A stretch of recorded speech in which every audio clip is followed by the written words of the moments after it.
रावणचारी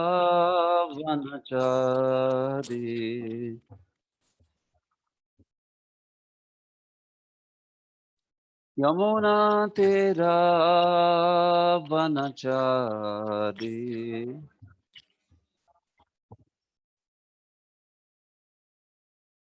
जय राधा माधव कुंज बिहारी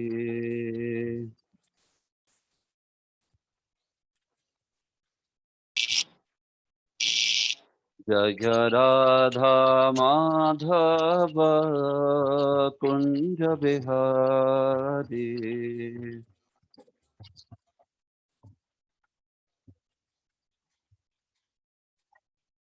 हरे कृष्णा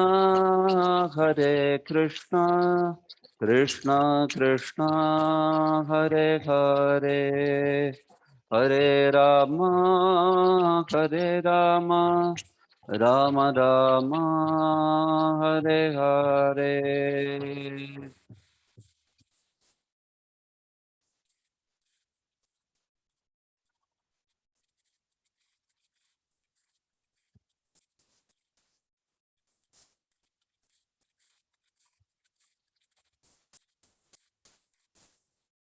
जय प्रभुपद जय प्रभुपद जय प्रभुपद जय प्रभुपद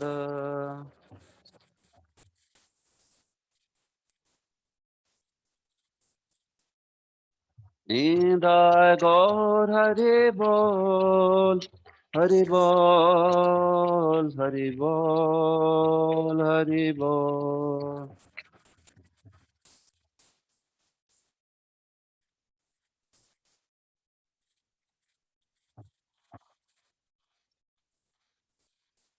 निताय गौर प्रेमानंदे श्री हरि नाम संकीर्तनम की ग्रंथराज श्रीमद् भागवतम की श्रील प्रभुपाद की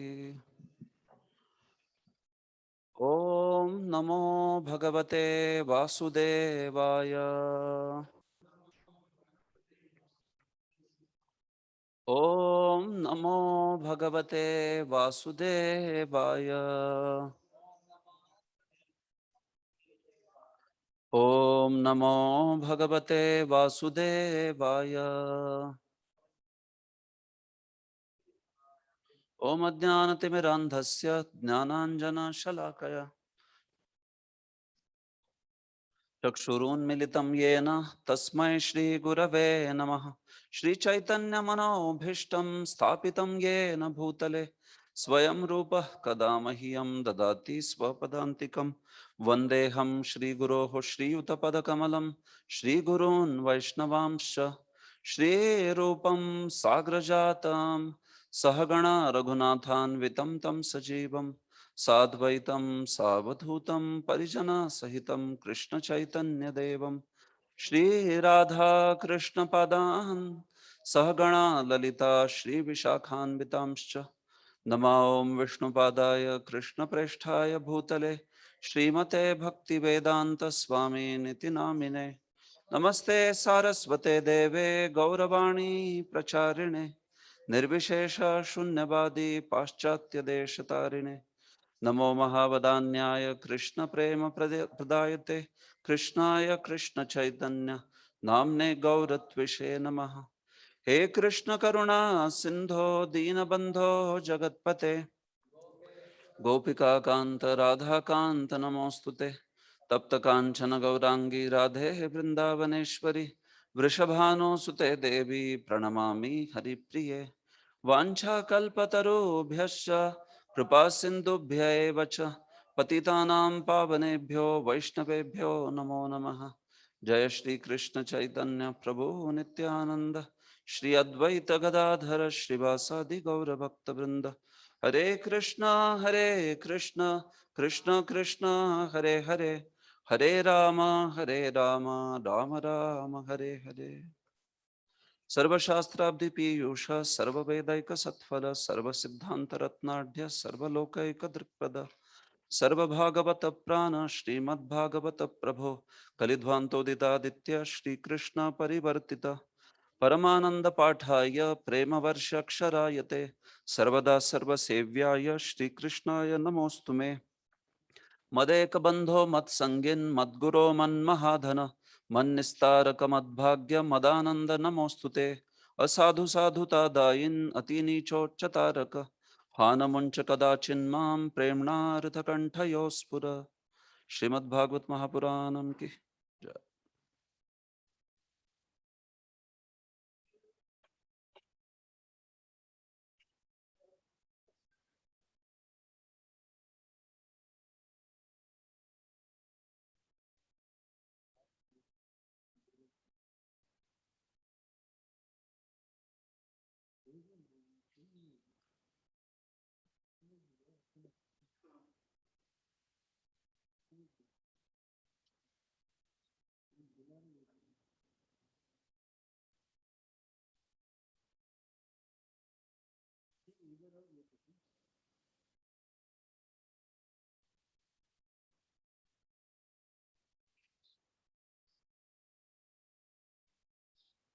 Hare Krishna. So welcome all of you in today's session. We continue our discussions on Srimad Bhagavatam, 14th chapter, pregnancy of Diti in the evening. So this chapter will be completed in a short while now, almost last few 10 or so verses. And then we will move to the next chapter. So I'm hoping to finish it in today and in the beginning part of tomorrow. The 16th chapter is a short one. There is only one major section there of Kumara's response to Lord. So that has some discussion. Rest of it is like narrative. So I think we should be able to finish that in about 2 hours, that chapter. And this chapter, especially the next 15th, it has the two primary sections. One is the description of the Vaikuntha, and then second is about Lord's entering the scene where Kumaras were stopped by Jai Vijay. So these two sections are primary. Rest of it is again also more like a narrative. So I'm hoping to finish it by today and then in the initial section of tomorrow's session. So the rest of the chapters, 17, 18, 19, as I said, we will inform you how we are planning to complete them. Okay. So yesterday in the chapter, this 14th chapter, pregnancy of Diti in the evening, Vidura wanted to hear in detail about the pastime of Varaha. So with that pretext, this particular episode was begun to be described by Maitreya. This episode of Diti begetting Hiranyaksha and Hiranyakashipu. So that is the purpose, to describe the Varaha Leela, pastimes of Lord Varaha. Okay, so in this we saw yesterday how Diti approached Kashyapa at a wrong time. And although Kashyapa tried to dissuade her from this act by telling her about inappropriateness of time and also telling her about how we should not disrespect Lord Shiva by doing the procreation in this particular muhurta, which was Raudra muhurta, Rudra's muhurta. But then for no avail, and this Kashyapa, he had to submit to the plea of his wife. And then after the act, then Diti was very much feeling repentant and was also praying to Kashyapa that may her womb be protected, may Lord Shiva not destroy that womb in this way. So now seeing her repentance and seeing her sorry condition, true repentance she had. So, this Kashyapa also tells her about, because of that consciousness, how she will have two demoniac sons, but she will also have a great grandson. Because of this change in attitude that she showed and the real repentance. So she will also have a great grandson in the form of Prahlad, son of Hiranyakashipu. So that's the last part in which Kashyapa speaks to her. So this is text 37. We will sing the verses together. Maitreya Uvacha Swasargasyashisham Lokyam Ashasanam Prave Patim Nivrutta Sandhya Niyamo Bharyamaha Prajapatihi. Maitreya said, the great sage Kashyapa thus addressed his wife, who was trembling because of fear that her husband was offended. She understood that he had been dissuaded from his daily duties of offering evening prayers, yet she desired the welfare of her children in the world. Yeah. So in this way, Swasargasya Ashisham Ashasanam.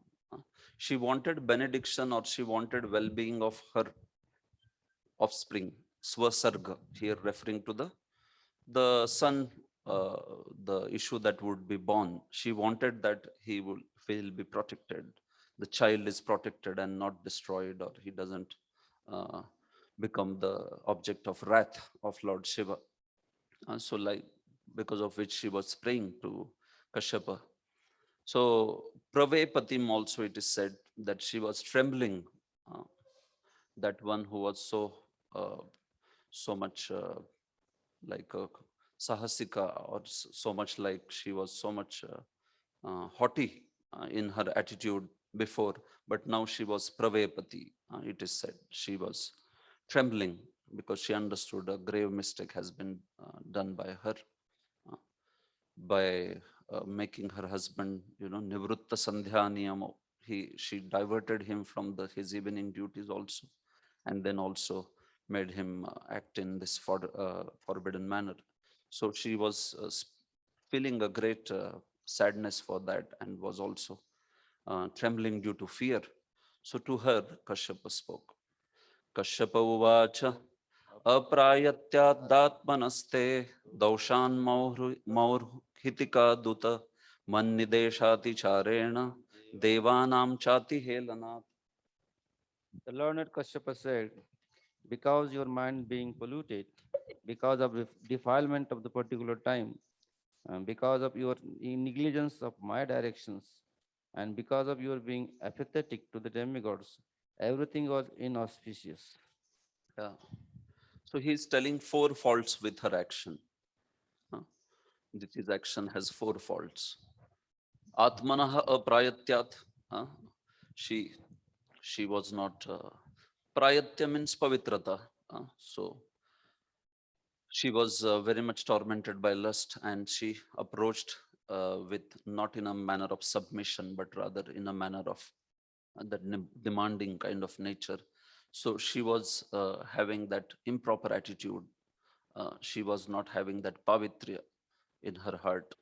uh, Kamatura also. She was Kamatura as well as Putrarthini. And this is spoken by Vishwanath Chakravarti. We have seen it. So first fault was she had this impurity of the mind. Uh, so because of which the sons which are born will also be having a cruel mind. They will also be born with a cruel mind.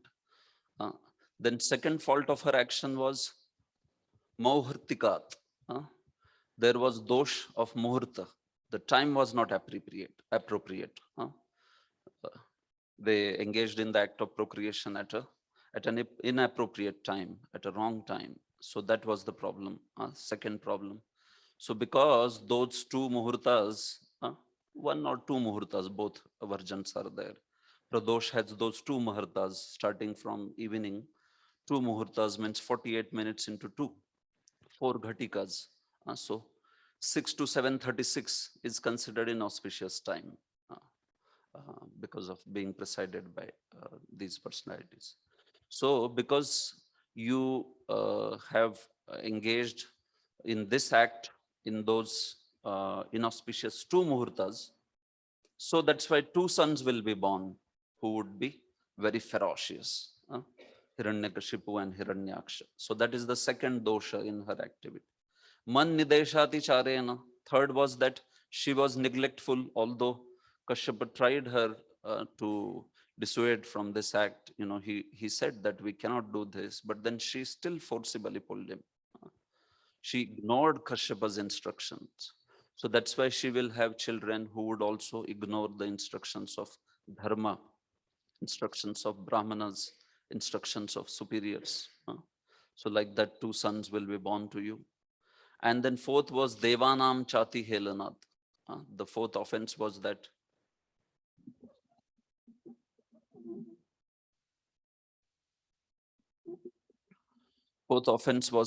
she also offended Lord Shiva. Devanam Chati Helanath, Lord Shiva, Lord Shiva's associate, the forms of Lord Shiva, Rudra. So because of which those sons who will be born, they will also be actually causing Helanam or disrespectful towards the Supreme Lord, towards the Vaishnavas. They will also be haters of the Supreme Lord. So in this way, her 4 faults caused these 4 characteristics in her sons. So he told Kashyapa Muni, told her about this particular thing.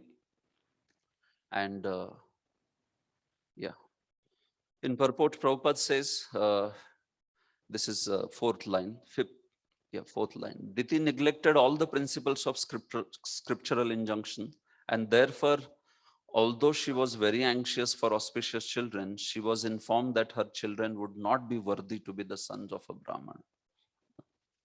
So, because of all those faults which were there in this conception, there is a clear indication herein that a Brahmana's son is not always a Brahman.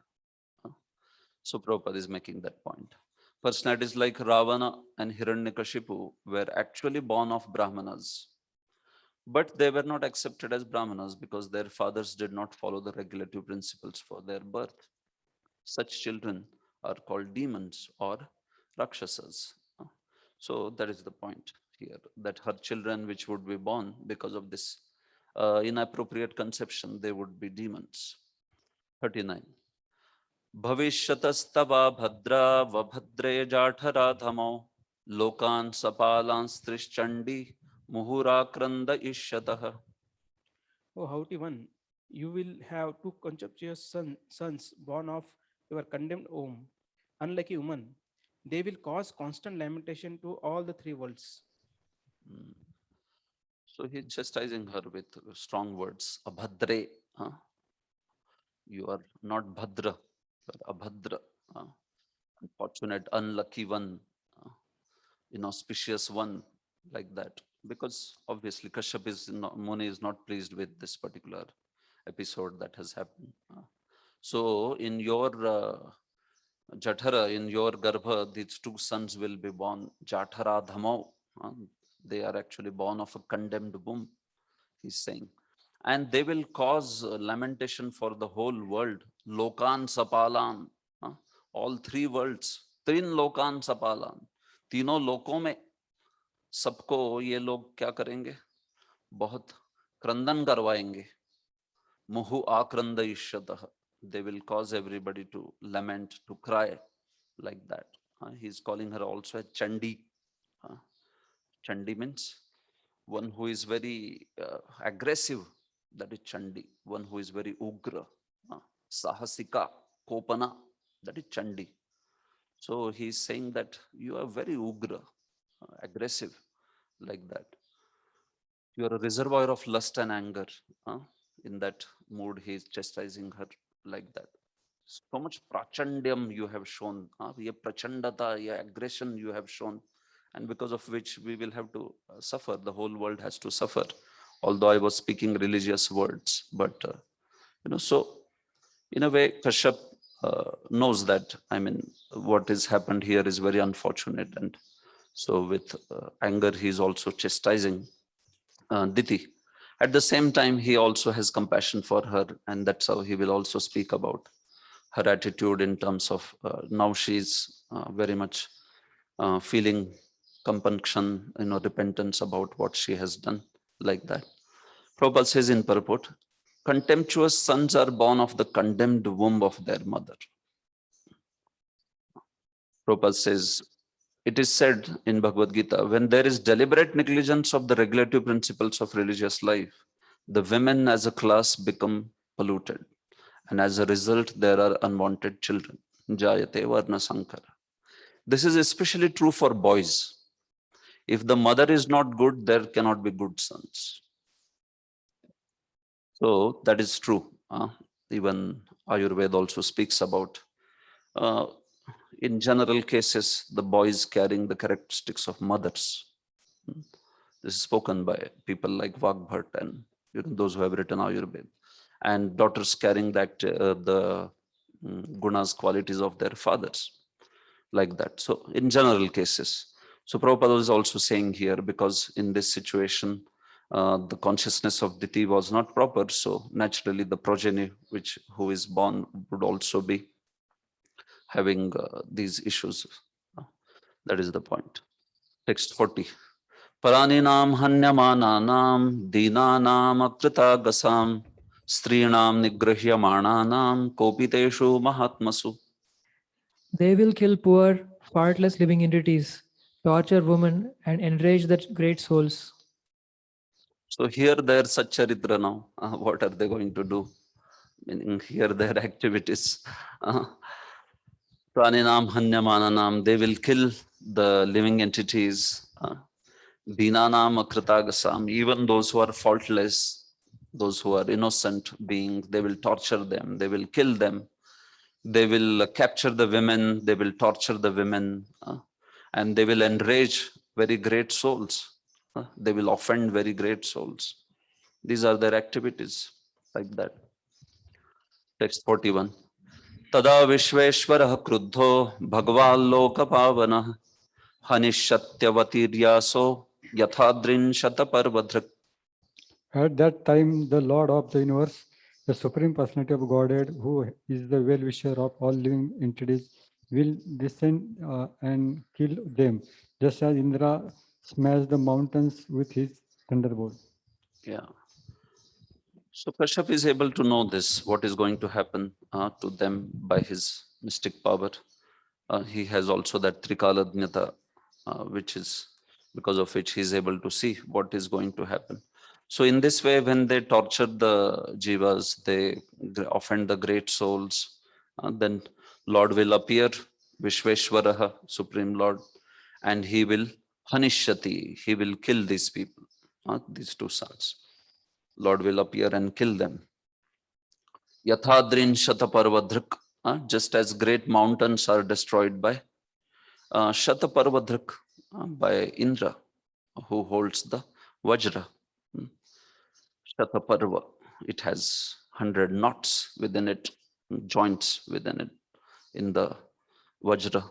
So just as Indra destroys in this manner, Lord will descend and kill these two personalities. So he is telling what is going to happen to them. So Prabhupada says in purport, this is fourth line, the Supreme Personality of Godhead does not need to descend in order to kill any strongly built body. He comes down just for the sake of his devotees. Everyone is subject to the miseries offered by material nature, but because the activities of miscreants such as killing innocent people and animals or torturing women are harmful to everyone and are therefore a source of pain for the devotees, the Lord comes down. He descends only to give relief to his ardent devotees. Meaning that is the primary purpose because of which Lord comes. When the demons trouble so much this world, devotees feel a great anguish in their heart. And in order to satisfy those devotees and please them, Lord comes down. He's saying that point. That's the primary purpose, to reciprocate with his devotees, Lord comes. The rest of the thing is like, is done as a secondary thing. That's not mukhya hetu, that is gaun hetu, because of which he comes. Right? Kunti Maharani also says that. Primary Lord comes for what? Bhavesmin klishyamanana avidya kama karma bhi shravan smaran arhani krishnaniti kecha. That's the reason for which Lord comes. All other reasons, bharavatara anye bhuvana, like that. All that is external. But he comes to give Shravan Smaran Arhani. He comes to give the topic for chanting, hearing, remembering for his devotees. Tatkale, that time, and also for the future. That's his primary purpose for which he comes. Like that she says, Shravan Smaran Arhani Karishaniti Kechana.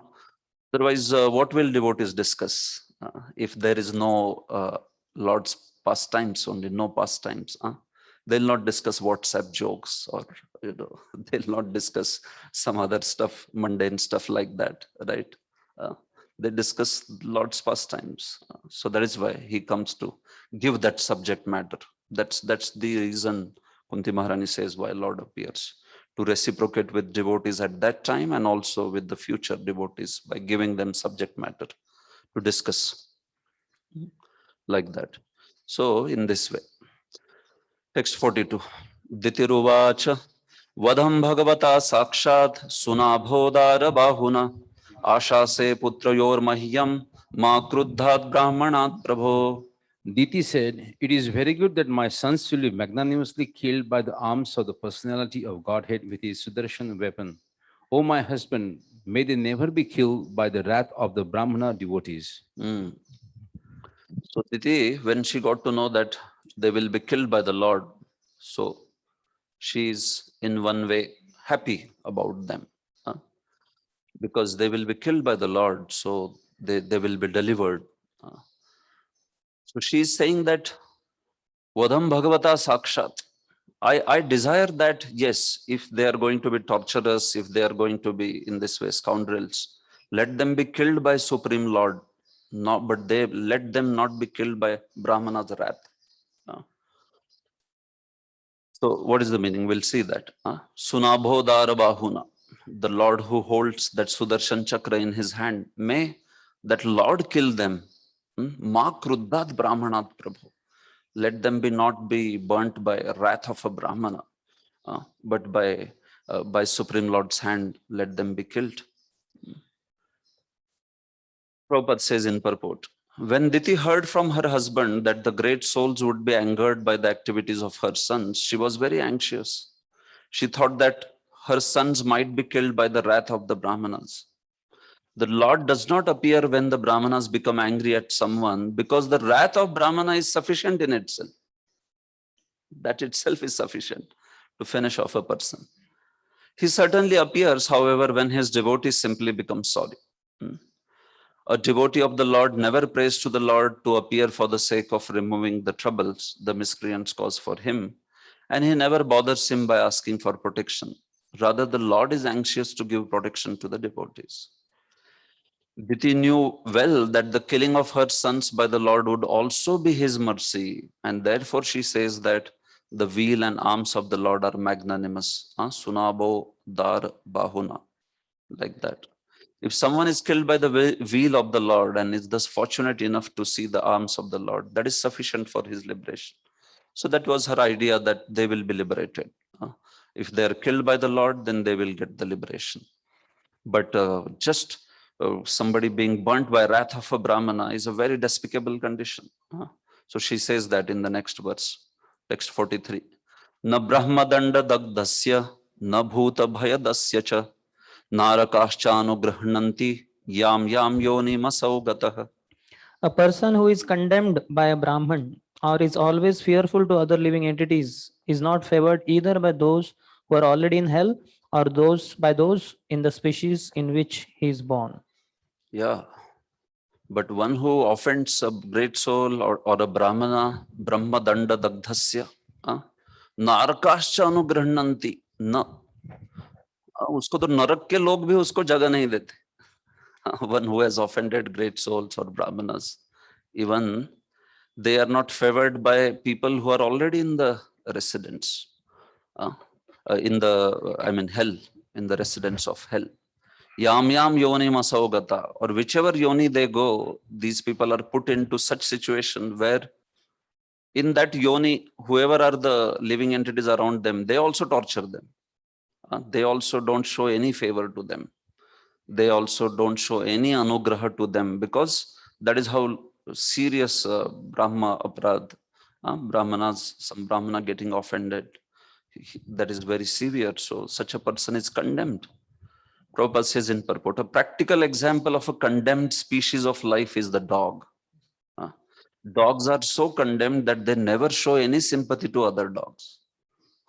He says that. So especially somebody who is offender, she is saying that then such people are born into such species where even their own kinsmen, living entities, they would not show any sympathy.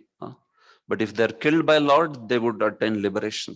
So fine, whatever has happened now, they are going to torture the living entities and all that. But at least they are killed by the Lord means then they will be purified thoroughly. But only by wrath of a Brahmana or like that, their situation will become very despicable. Of course, finally also by the sharp or by the punishment of great souls, person will be purified finally, surely. But she's talking about if they're killed by Lord, immediately they will get the liberation. They will not have any further suffering. They will be getting liberated. So from that angle, she is saying like that. But these people will also offend the great souls, obviously, and that's how Lord will appear to kill them. That is a fact. So now Kashyapa speaks about also her grandson this way. Yeah, Kashyapa uvacha krita shokanutapena sadyah pratyavamarshanath bhagavatyurumanat cha bhavemayyapi chadarat putrasyaiva cha putranam bhavitaika satam matah gasyanti yad yashah shuddham bhagavadyashasa samam. The learned Kashyapa said, because of your lamentation, patience, and proper deliberation, and also because of your unflinching faith in the Supreme Personality of Godhead, your adoration for the Lord Shiva and me, one of the sons, Prahlad of your sons, Hiranyakashipu, will be an approved devotee of the Lord, and his fame will be broadcast equally with that of the personality of Godhead. So he gives now 5 reasons because of which she will get a grandson like Prahlad. 4 reasons were there because of which she would get sons like Hiranyaksh, Hiranyakashipu, but he explains now here 5 reasons. Krita shokanutapena, you have shown a great repentance. Sadhyaha pratyavamarshanath, also you have shown proper consciousness, proper deliberation. Not that hearing this you just became angry and what is this, or condemning others or like that. No, she had proper deliberation. She understood, yes, this is just appropriate, and let them receive punishment from the Lord's hand. She had clarity in her thinking. Now she came to her senses. Bhagavati Urumanatcha, you also have shown a great respect to Lord Vishnu, Bhagavan, by saying that they will be delivered, they will be best benefited if Lord kills them. Bhave Mayyapi Chatarat, she also begged forgiveness from Lord Shiva. She also prayed to Lord Shiva to be merciful on her. And also she understood that she has caused a great mistake by, in this way, by causing also Kashyapa also swaying away his mind. So Mayyapi Chadarat, so she also was very much begging forgiveness from Kashyapa. So because of these 5 factors, so he says that you will also have a grandson who is very amazing personality. Gasyanti yad yashah shuddham, his fame will be sung all over, just like Lord's fame. He will be famous like Lord. His wonderful quality, his pure, spotless glories will be sung like Bhagavad Yashasa Samam. So that is the glorious grandson that you will have. Yes, text 46. Yoger hemeva durvarnam bhavayishyanti sadhava nirvairadibhiratmanam yachilam In order to follow in his footsteps, saintly persons will try to emulate his character by practicing freedom from animosity, just as the purifying process rectify gold of inferior quality. So just as Durvarnam Hema, that which is inferior quality of gold, that is purified, Bhavaishanti, great souls, they purify that, meaning those who are experts purify the gold by yoga, by heating it, daha, by the purifying process, which involves heating. So similarly, he is saying, Kashyapa, that Prahlada's character would be seen as, as the role model. People, the great sages, the sadhus, they would want to emulate the example of Prahlad by cultivating qualities like him, like his nirvaira, his nature of being free from animosity, free from hatred, being compassionate to everybody. So all these wonderful activities that he has, they would want to emulate his ideals, and they won't want to follow. By following the process, they would want to purify. Meaning, how do you want to purify? Follow the example of Prahlad in this way. Then we will also purify our heart and become attached to the Lord's lotus feet. So he will become that kind of person whom sadhus also will accept as a role model this way. Yes, Prabhupada says in purport, yoga practice, the process of purifying one's existential identity, is based mainly on self-control. Without self-control, one cannot practice freedom from animosity. In the conditioned state, every living being is envious of another living being. But in the liberated state, there is an absence of animosity. So that is what is Prahlada's character, completely free from any envy and animosity, even to those who are torturing him or trying to punish him. So in this way, Prahlada's example would be an inspiration for all the great souls. Text 47. Yat prasadadidam vishvam prasidati yadatmakam sad sasvadrig bhagavan yasya toshate nanya yadrisha. Everyone will be pleased with him because the personality of Godhead, the supreme controller of the universe, is always satisfied with a devotee who does not wish for anything beyond him.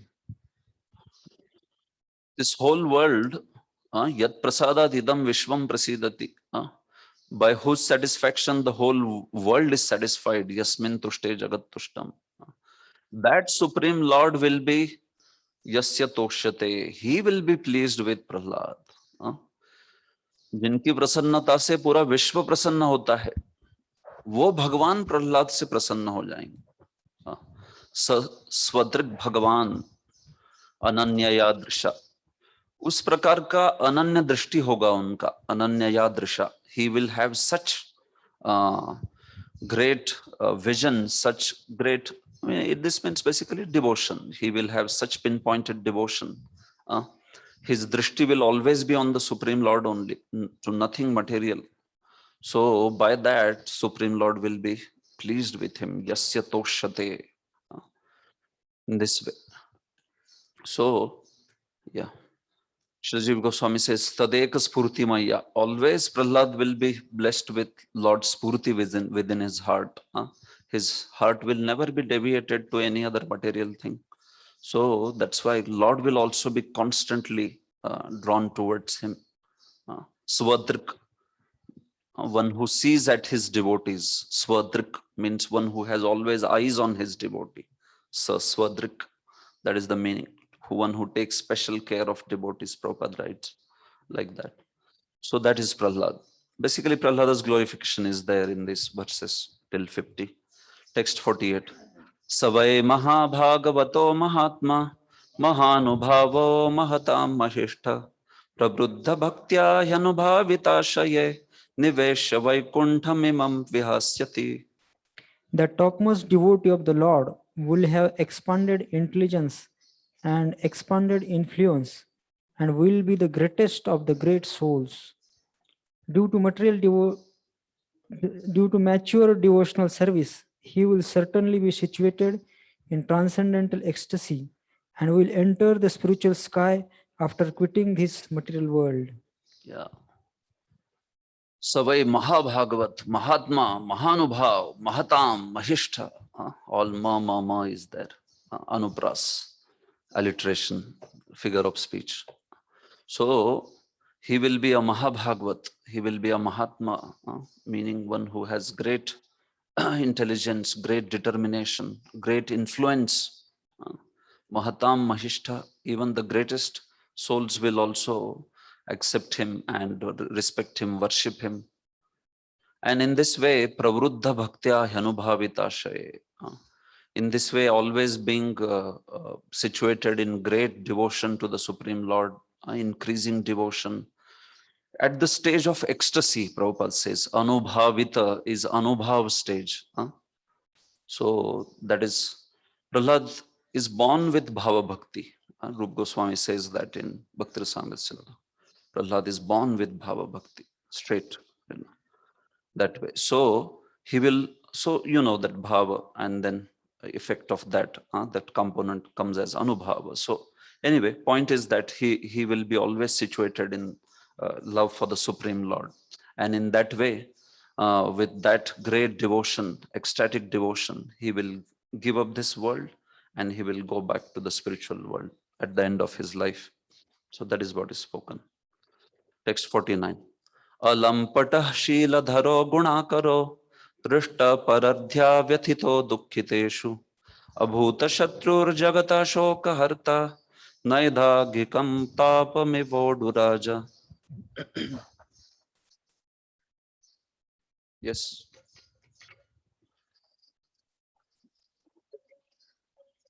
He will, he will be a virtuously qualified reservoir of all good qualities. He will be jolly and happy in others' happiness, distressed in others' distress, and will have no enemies. He will be a destroyer of the lamentation of all the universes, like the pleasant moon after the summer sun. Yeah. All his qualities are explained. Alampat. He will not be lampata. He will be virtuous, great soul. Sheeladharo, all good qualities. Gunakaro, filled with wonderful good qualities. Sheela is internal. Internally also he would be extremely qualified. He will be happy to see others' happiness. He will be paradukha dukkis, very distressed to see others' distress. In this world, there will be no enemy of his. In fact, he will take away all the misery of others, just as moon takes away all the heat of the summer sun. Prabhupada says in purport, second line, beginning from his childhood, means Prahlad, he was the reservoir of all good qualities. Without enumerating those qualities, the present verse summarily says that he was endowed with all good qualities. Gunakara. Those qualities are mentioned in 7th canto, Prahlada's qualities. The most important characteristic of a pure devotee is that he is not lampata or licentious. And another quality is that he is always eager to mitigate the miseries of suffering humanity. Prabhupada is singling out those qualities, that he has a very high character and he also has a great compassion for the miseries of people. The most obnoxious misery of a living entity is his forgetfulness of Krishna. A pure devotee therefore always tries to evoke everyone's Krishna consciousness. Is glorifying that preaching aspect. Prahlad is also, we see that he preached to all his friends and also, through his example to whole world. So Prabhupada is bringing up that quality. Seeing others suffering and seeing others happiness. So he is connecting that to the preaching aspect. If you see somebody suffering, then you will give him the knowledge of Krishna consciousness. So very fine connection Prabhupada makes to the aspect of sharing Krishna consciousness. Text 50. Antarbahishchamalam abjanetram swapurushechhanugrahita rupam pautrastava shri lalana lalamam drashta spurat kundala manditananam. Yes. Your grandson will be able to see inside and outside the Supreme Personality of Godhead, whose wife is the beautiful goddess of fortune. The Lord can assume the form desired by the devotee, and his face is always beautifully decorated with earrings. Yeah. In this way, a person, he will always be able to see antar bahishcha. He will be able to see Lord in his purti, and Lord will also appear to him. So that is how Swapurushechanugrihita Rupam. Lord accepts a form which is desired by his devotee. We saw this in Brahmaji's prayers also. Tattadvapu pranayase sadanugrahaya. That way. So he will not only see the Lord within him with spurti, but he will also see him externally. He will see him present in front of him. Lord will appear to him. So Shri Lalana Lalalam, he will always see the Lord with his wife, goddess of fortune. Spurat Kundala Manditananam, and that Lord who is always beautifully decorated with earrings. It is predicted herewith that the grandson of Diti Prahlad Maharaj would not only see the personality of Godhead within himself by meditation, but would also be able to see him personally with his eyes. This direct vision is possible only for one who is highly elevated in Krishna consciousness, for it is not possible to see the Lord with material eyes. One has to have that premanjana churita, then one will be able to see the Lord face to face. Otherwise, one will not be able to see the Lord. So that is what. Last verse, text 51. Maitreya uvacha shrutva bhagavatam pautram amodata ditirbrasham putrayoscha vadham krishnat veditva sina mahatmana. The sage Maitreya said, hearing that her grandson would be a great devotee and that her sons would be killed by Krishna, Diti was highly pleased in mind. Yeah. So in this way, Diti became pleased. Bhrasham, it is said she became highly pleased because that mistake which has caused such a thing, but then Lord will also be setting right this situation by killing these personalities. Putrayoscha vadham krishnat, Krishna ke dwara inka vadh viditva asin mahamana. So understanding this, she became highly pleased in the mind, like that. Prabhupada says, Diti was very aggrieved to learn that because of her untimely pregnancy, her sons would be demons and would fight with the Lord. But when she heard that her grandson would be a great devotee and that her two sons would be killed by the Lord, she was very satisfied. As the wife of a great sage and the daughter of a great Prajapati Daksha, she knew that being killed by the personality of Godhead is a great fortune. So that's how she understood that her sons would be delivered by the Supreme Lord himself, because Lord's killing or Lord's showing mercy by reciprocation, both are absolute. Both are on the absolute platform, like that. Of course, although bhakti is done favorably, but the point is in terms of the result, both are absolute. So, she is seeing that aspect and then she was pacified. Thus end the Bhaktivedanta purports of 3rd Canto, 14th chapter of Srimad Bhagavatam, entitled Pregnancy of Diti in the Evening. Are there any questions on this? Yes, Prabhu.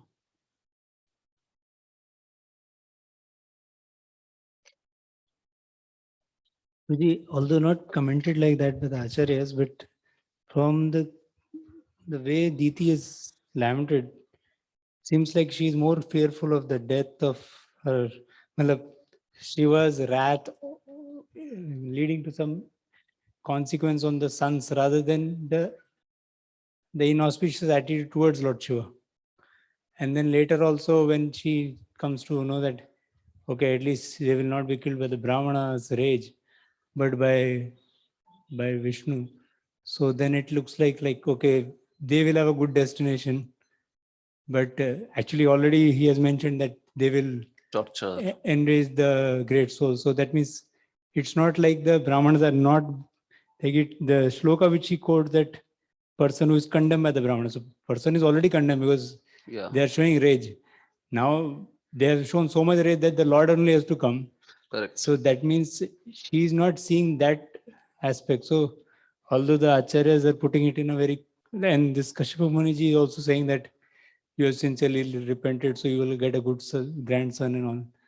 But where is that element of sincere concern that I did something wrong actually? Yeah. Okay. So in the confession that she made before some few prior verses, right? So in that he is pointing out those 5 aspects that in which you see that she is showing then again great respect to Kashyapa. She is showing great respect to Lord Shiva by praying to Lord Shiva and begging forgiveness, understanding. So it is implicitly there that she is very much repentant of her activity that she has done. That's how when he is describing those 5 activities, 5 reasons because of which you will have a grandson like Prahlad. He's saying there that that is the verse 45. One second. Yeah, 45. Yes. So she has a great shok, anutap, and she is also accepting Supreme Lord and being killed by Supreme Lord as something which is very glorious. She's also showing the nature, the respect to Bhava in those verses before this section 36, 34, 35, 36, all that. She's also very repentful. So Kashyap is able to see her overall attitude. Within the verses of Bhagavatam, 2-3 verses only are spoken. But, other acharyas and Vishwanath Chakravarti and all, they are analyzing these words of Krita Shoka Anutapena and all that. So based on that, they are saying that, yes, she was in this way repentant. But of course, see, Diti is not said to be a pure devotee. Diti has her personality, and Diti has even her aspect of being attached to her children. Now also, after Kashyapa Muni has impregnated her, she will hold the sons for 100 years in her womb. Because she was thinking if they are born, then immediately they would be killed.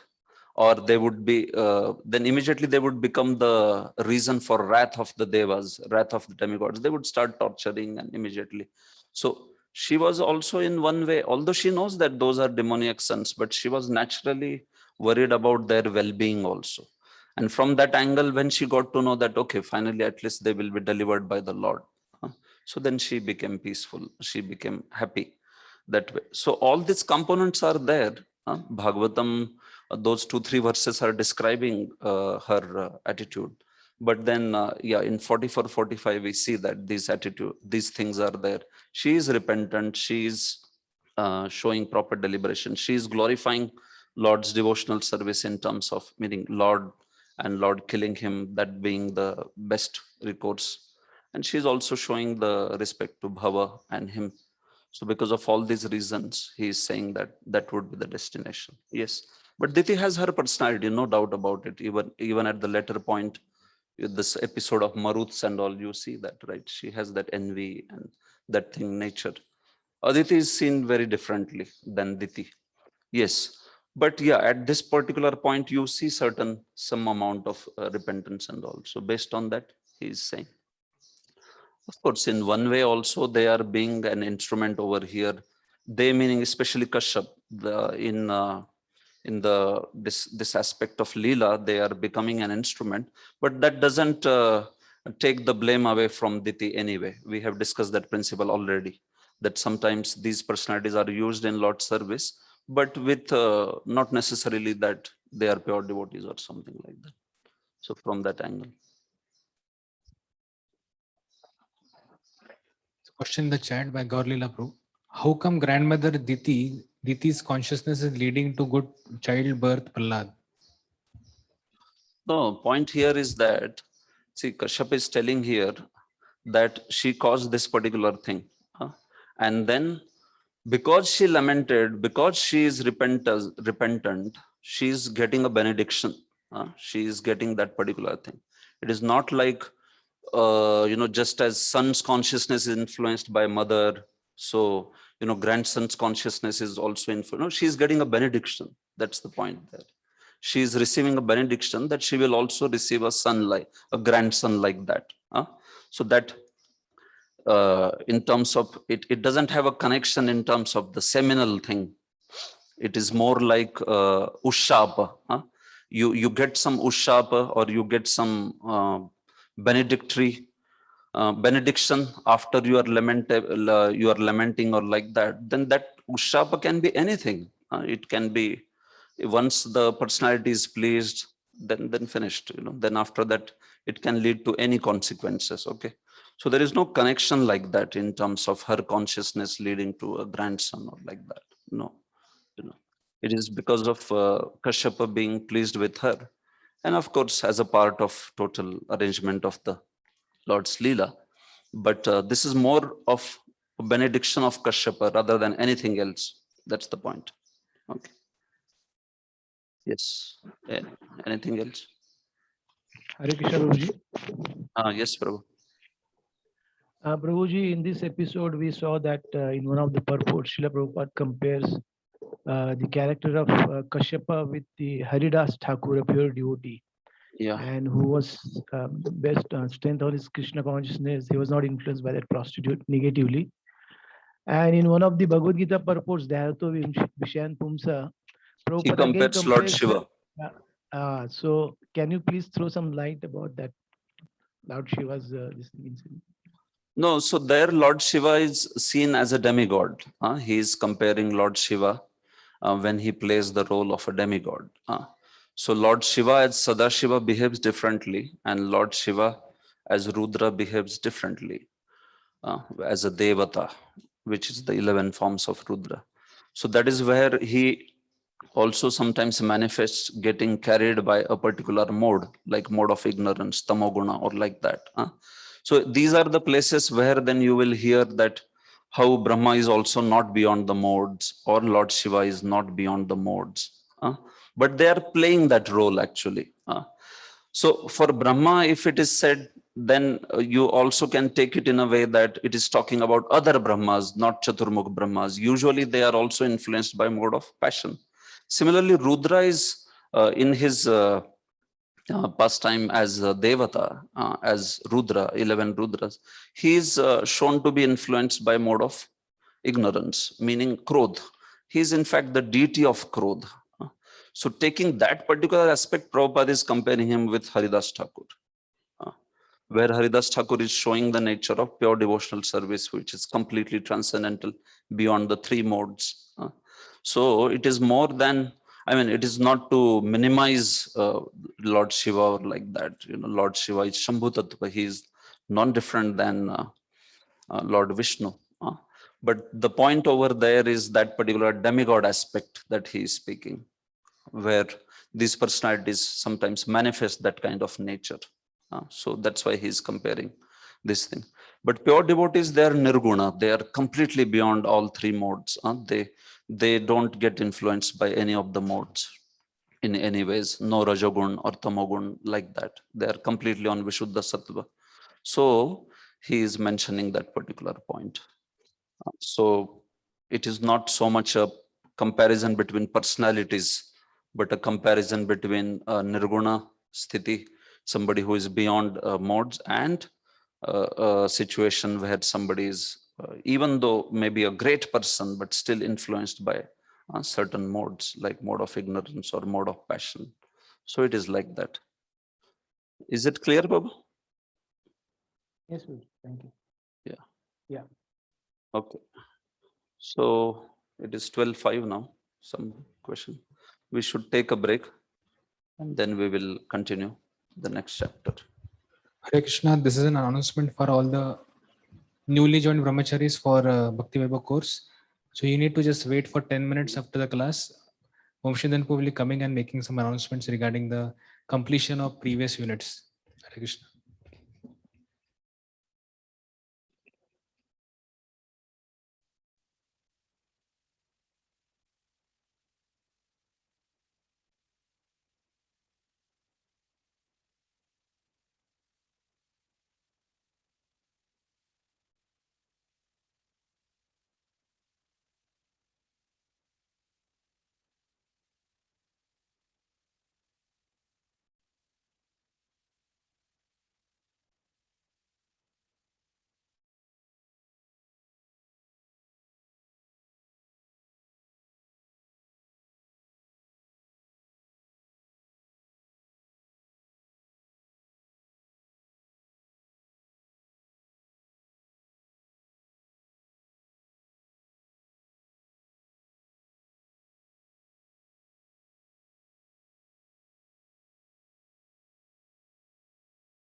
Hare Krishna, Krishna Krishna, Hare Hare. Hare Ram, Ram Ram, Hare Hare. See, we have the option of avoiding 2.5 hours classes by holding classes on Ekadashi. So you have a choice, because 2.5 hours of classes become difficult for many. That's what is seen. So it can be discussed if you wish. If we don't miss class on Ekadashi, then we will just have to have 2 hours class instead of 2.5. So that is also one option, but you see amongst yourself, you can discuss. Fine, this is chapter 15. Okay. Description of the kingdom of God. So this is one of the very popular classic chapters from Bhagavatam. Vaikuntha Varnanam. So in this chapter 15th, we see that Brahmaji describes to demigods that how this Hiranyaksha and Hiranyakashipu came to be born through Diti. So that story is being described by Brahma to the demigods. Maitreya also had mentioned before, right, that I have heard this from Brahma, this story. So that is what that episode is being spoken here. How Brahma spoke to Devatas, this particular thing, that what is the cause of that whole destruction of universe that is happening because of Hiranyaksha and Hiranyakashipu's birth. So in that context, whole episode of Kumara's visiting Vaikuntha and being cursed by Jai Vijay, that is being discussed like that. So this chapter and next chapter will talk about this episode, which is recounted by Brahma. Okay, so 15, description of the kingdom of God. So text 1. Maitreya uvacha prajapatyam tu tatteja paratejo hanam ditihi dadhara varshani shatam shankamana surardanat. Shri Maitreya said, "My dear Vidura, Diti, the wife of the sage Kashyapa, could understand that the sun within her womb would be cause of disturbance to the demigod. As such, she continuously bore the powerful semen of Kashyapa Muni, which was meant to give trouble to others for 100 years. 100 years. So for 100 years, Diti didn't deliver the child. She bore the semen in her womb because of Shankamana Surardanath, it is said. Because she was fearful that once the children are born, then they will torture demigods, brahmanas, and all the great souls. And then thereby they will become the cause of wrath of all these personalities. Of course, that is bound to happen, but her nature in terms of trying to avoid the situation, her fear for her offspring is being expressed in this way. Shankamana Surardanat. One is fear for the demigods and the world, right? In terms of these people, these sons torturing them. But it can also mean fear for her own child.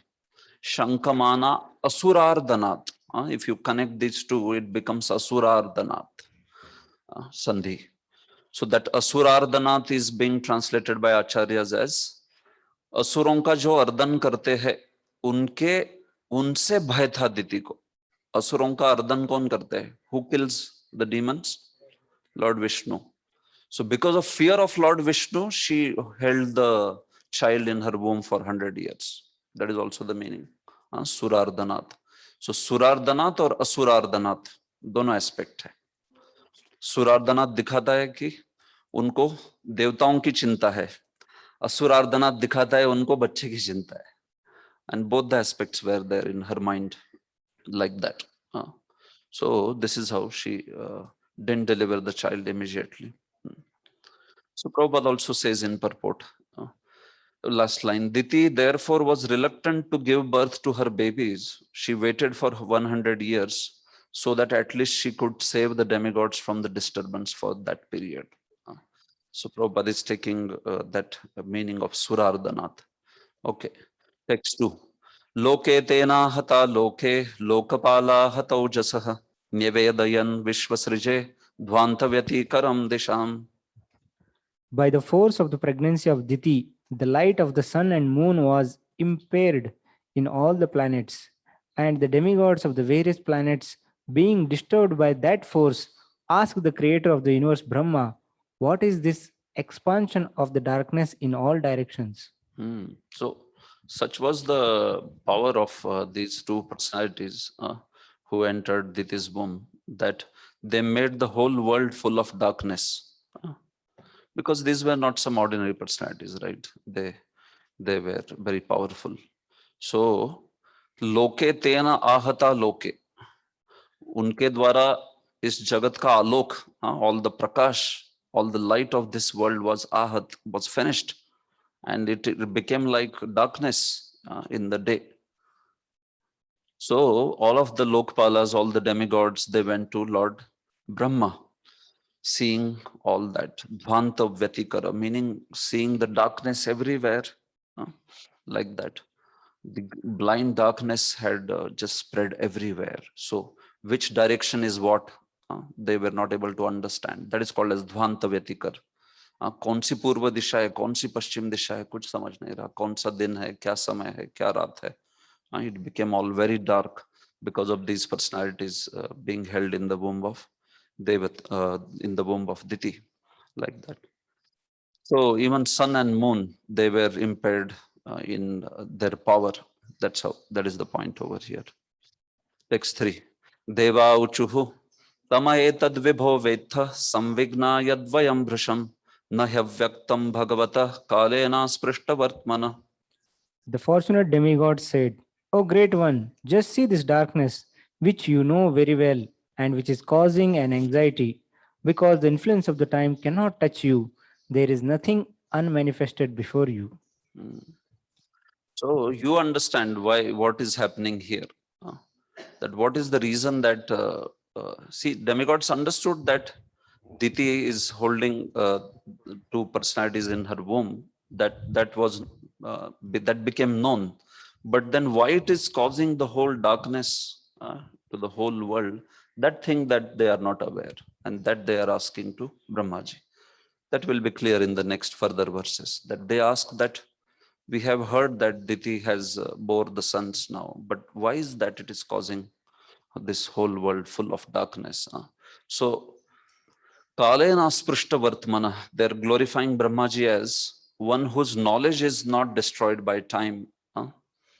He is always knowledgeable of what is happening. He is not like some ordinary living entity. उनके ज्ञान का मार्ग काल से कभी स्पर्शित नहीं होता है. Kala is not able to destroy his jnana, his knowledge and realization. He is aware of the thing. He is Trikaladnya. So they are asking him, can you please explain what is happening, why it is happening like this? So Prabhupada says also that Devatas sometimes, or great sages, they are also called as Trikaladnya because they are able to see in the future what is happening. Especially Brahma, the time is not going to take away his knowledge or like that. No. So that is the point. Text 4. Deva Deva Jagadhata Lokanatha Shikhamane Pareshama Paresham Tvam Bhutanamasi Bhavavit. O God of the demigods, sustainer of the universe, head jewel of all the demigods in other planets, you know the intentions of all living entities in both the spiritual and material worlds. Yeah, so here Brahmaji is glorified like as good as Supreme Lord in these 2, 3, 4 verses. So that is because he is also Gunavatar. Jiva Goswami says that because he is non-different from Lord Vishnu, being also one of the Gunavataras. So because of that Aikya, he is being glorified like Supreme Lord.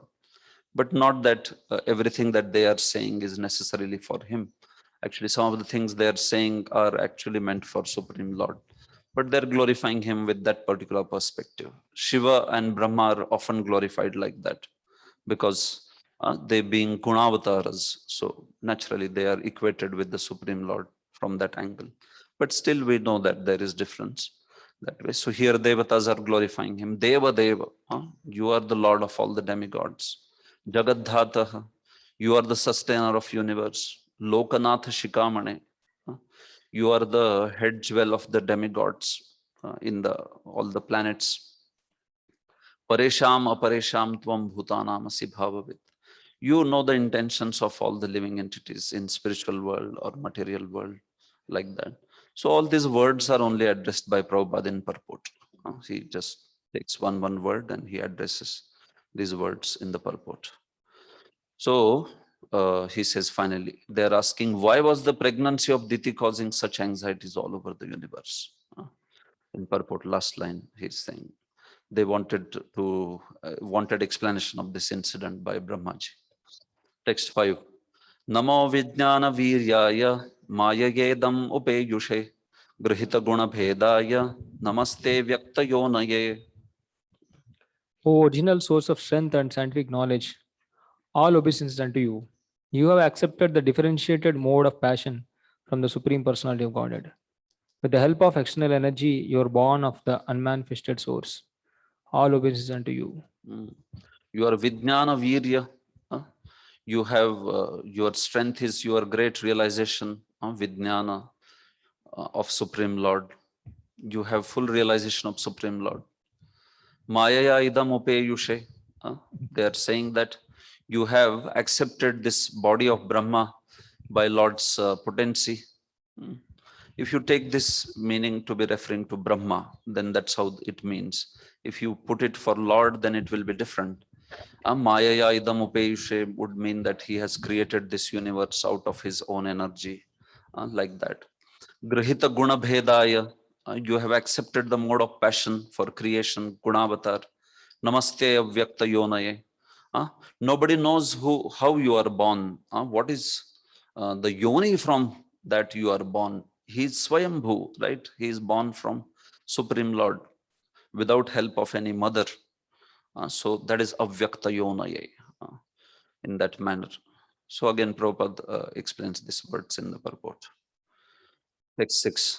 Getvanyan tvananyena bhavena bhavayantyatma bhavanam atmani prota bhuvanam param sada sadatmakam. O Lord, all these planets exist within yourself, and all the living entities are generated from you. Therefore, you are the cause of this universe. And anyone who meditates upon you without deviation attains devotional service. Yeah, so this is more towards Lord actually, this glorification, but he's being glorified like Supreme Lord. Tvananyena bhavena bhavayanti. All of the living entities, they worship you, they meditate you without deviation, and then they attain devotional service. So this is for Supreme Lord. Atmani prota bhuvanam. You are the one who is cause of all the universe. You are the one who has created this universe. Sada sadatmakam. You are the cause of, cause and effect. You are the one which is causing Mahat Tattva. You are the one who is causing the world effect. Cause is Mahat Tattva, effect is this manifest phenomena, like that. So it is more like glorification of Supreme Lord, which they are applying to Brahmaji also. Text 7.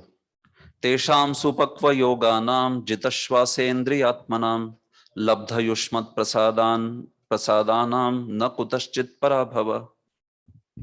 There is no defeat in this material world for persons who control the mind and senses by controlling the breathing process, and who are therefore experienced, mature mystics. This is because by such perfection in yoga, they have attained your mercy. Yeah. So for those who achieve Lord's mercy, na kutaschit parabhava, they will not face any defeat in this world. Labdha yushmat prasadanam, those who have got your prasad, your mercy, they will not be defeated in this world. They are supakva yoga, they are mature mystics. Otherwise, just some controlling breath or controlling asanas and all that, that is not the perfection. They're saying, but they should also have to have your mercy. So unless and until somebody has Lord's mercy, such a person, he will not be successful on the path of even controlling mind and senses, like that. So devotees are undefeated in their effort. Of course, depending on Lord's desire, sometimes a devotee may be not successful in the eyes of the world, but he has the sure shot victory in the eyes of the Lord. Lord may not protect his resources or his consciousness, his body or other material resources, but he will always bless him with his remembrance. So that is considered the victory, right? Labhastesham jayastesham kutastesham parajaya yesham indivarashramo hridayasto janardana. This is a verse which is chanted in glorification of Lord by pujaris. Mangalam Bhagavan Vishnu, Mangalam Garuda Dhwaja, Mangalam Yam Mangalam Pundarikaksha. Also there is other version, Mangalam Rishikesho Yam, Mangalaya Tano Hari. These verses are in glorification of the deity. So Kutastesham Parajaya. They don't have experience any defeat because they are blessed by the Supreme Lord. Lord will always protect their consciousness, their remembrance. He will bless them with that, his remembrance. So Prabhupada also in purport says this on third line. It is indicated herein that a yogi who has control over the mind and senses has the actual benediction of the Lord, and he has no fear. In other words, one cannot attain the mercy and benediction of Supreme Lord until one is able to control the mind and senses. This is actually possible when one engages in Krishna consciousness. A person whose senses and mind are always engaged in transcendental service of Lord has no possibility of engaging in material activity. The devotees of the Lord are not defeated anywhere in the universe. Narayana para sarve na kutaschana bibhyati. Yes. So it is completely up to Lord's desire, but then we see that, yes, a devotee is not defeated, whether he is Hanuman or whether he is Jatayu. Reciprocation may be different in worldly sense, but in both cases, Lord has awarded them victory by blessing them with his remembrance, like that. So text 8. Yasya vacha praja sarva gavastantyeva yantritaah haranti balimayattas tasmai mukhyayate namah. All the living entities within the universe are conducted by the Vedic directions, as a bull is directed by the rope attached to its nose. No one can violate the rules laid down in the Vedic literatures. To the chief person who has contributed the Vedas, we offer our respect. Yeah. So by whose vacha, by whose warning, all the living entities are bound, meaning they are supposed to follow those instructions. Just as bulls are tied with a rope, and then they can move about, but only within the radius of that. Whatever is the radius in that 2 pi r, the circumference, in that only they can move about. So same way, living entities are compared to the bulls, and the Vedas, the Vedavani is compared to the rope. So one is bound by the Vedic instructions, like that. So that is what is Lord's Vani, Yasya Vacha. So that Supreme Lord, in this way, he is the controller of this universe by binding people to follow within the Vedic instructions. Of course, somebody may say, is everyone bound to follow the Vedic instructions? Nobody is bound. But then if you don't follow, then you also have to bear the repercussions, right? Just like who is bound to follow the government's order, the laws? Everyone is bound. But if they don't follow, then what will happen? They are bound to serve government in jail. So in that way only he is saying that Vedas you are free to follow or not follow, but then you have to bear the consequences also. So a virtuous soul, an ideal soul, an Aryan, he is bound by the Vedic instructions so that he leads his life as per those. Prabhupada says in purport, one cannot violate the injunctions given in the Vedic literatures any more than one can violate the state laws. Any living creature who wants real benefit in life must act according to the direction of Vedic literatures. Conditioned souls who have come to the material world for material sense gratification are regulated by the injunctions of Vedic literature. Sense gratification is just like salt, Prabhupada is saying. One cannot take too much or too little, but one must take some salt in order to make one's foodstuff palatable.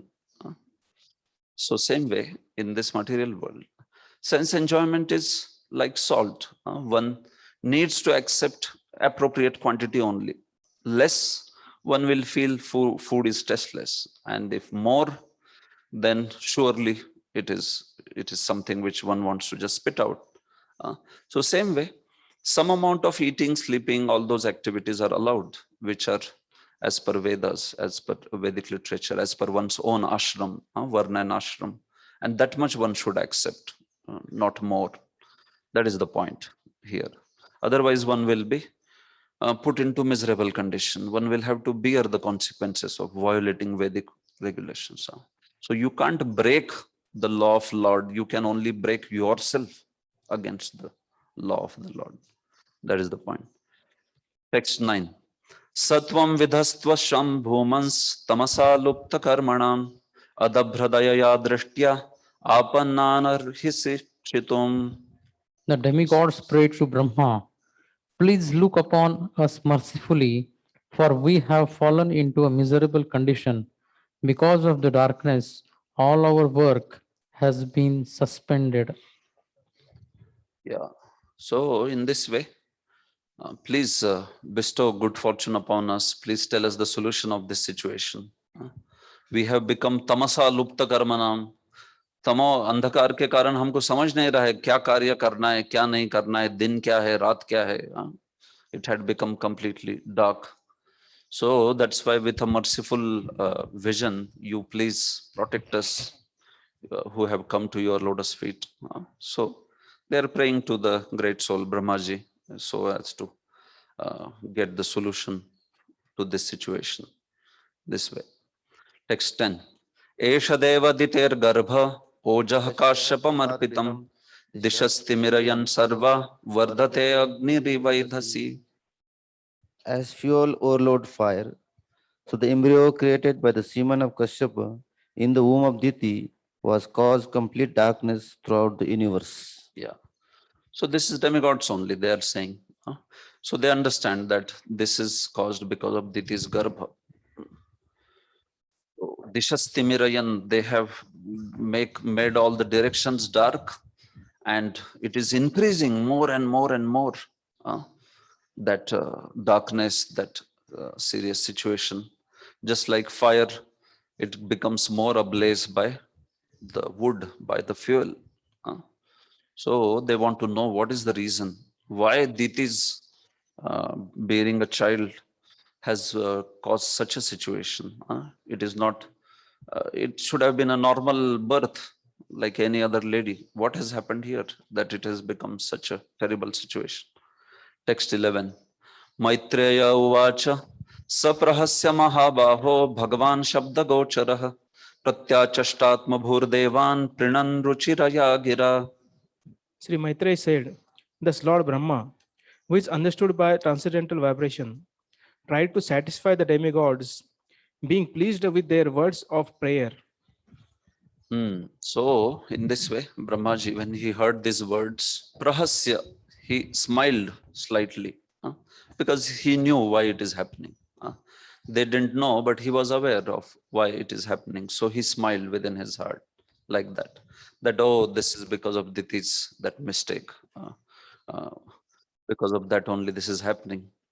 Like that. Or Vishwanath Chakravarti Thakur says some interesting thing that Brahma laughed because अहो माम एव स्तुवंती, अरे ये लोग तो मेरा गुणगान कर रहे हैं.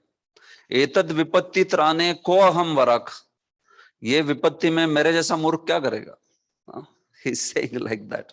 And for this situation, who has to come? Actually, Supreme Lord Vishnu only can give a solution to this situation like that. So he laughed that they are thinking maybe I will give a solution or something, but actually I am helpless in this condition. So Brahmaji, not they, Brahmaji laughed, prahasya. Brahmaji smiled slightly like that. So they are ignorant. That's why they are thinking that I am great and they are glorifying me like Supreme Lord. But they don't know I won't be able to. I am useless here in terms of saving from this difficulty. Only Lord can set right this situation. this way.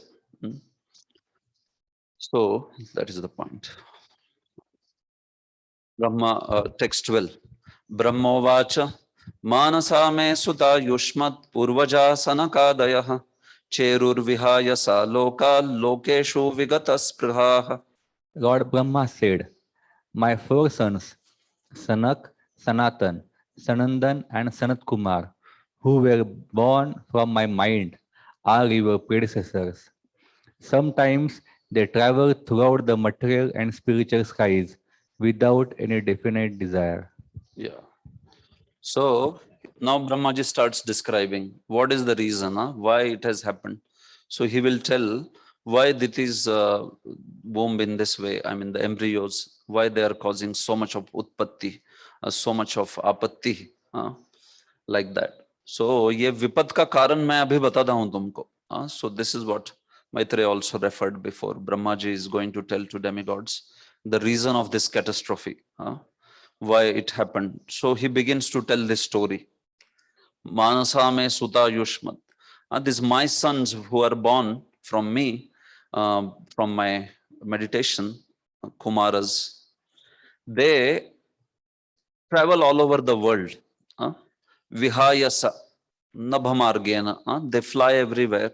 They are naturally siddhas, so they fly everywhere without any desire, vigata spriha, although they travel everywhere, but they don't have any material desire. So one time they were traveling like that. Okay. So this is an incident of Raivata Manvantar. Okay. This Veer Raghavacharya says this in 8th canto, that this event, the cursing of the Kumaras happened in Raivat Manvantar, and Hiranyaksha and Hiranyakashipu were born in Chakshusha Manvantar. Like that. He says that in 8th canto section. So Brahmaji is telling that particular story.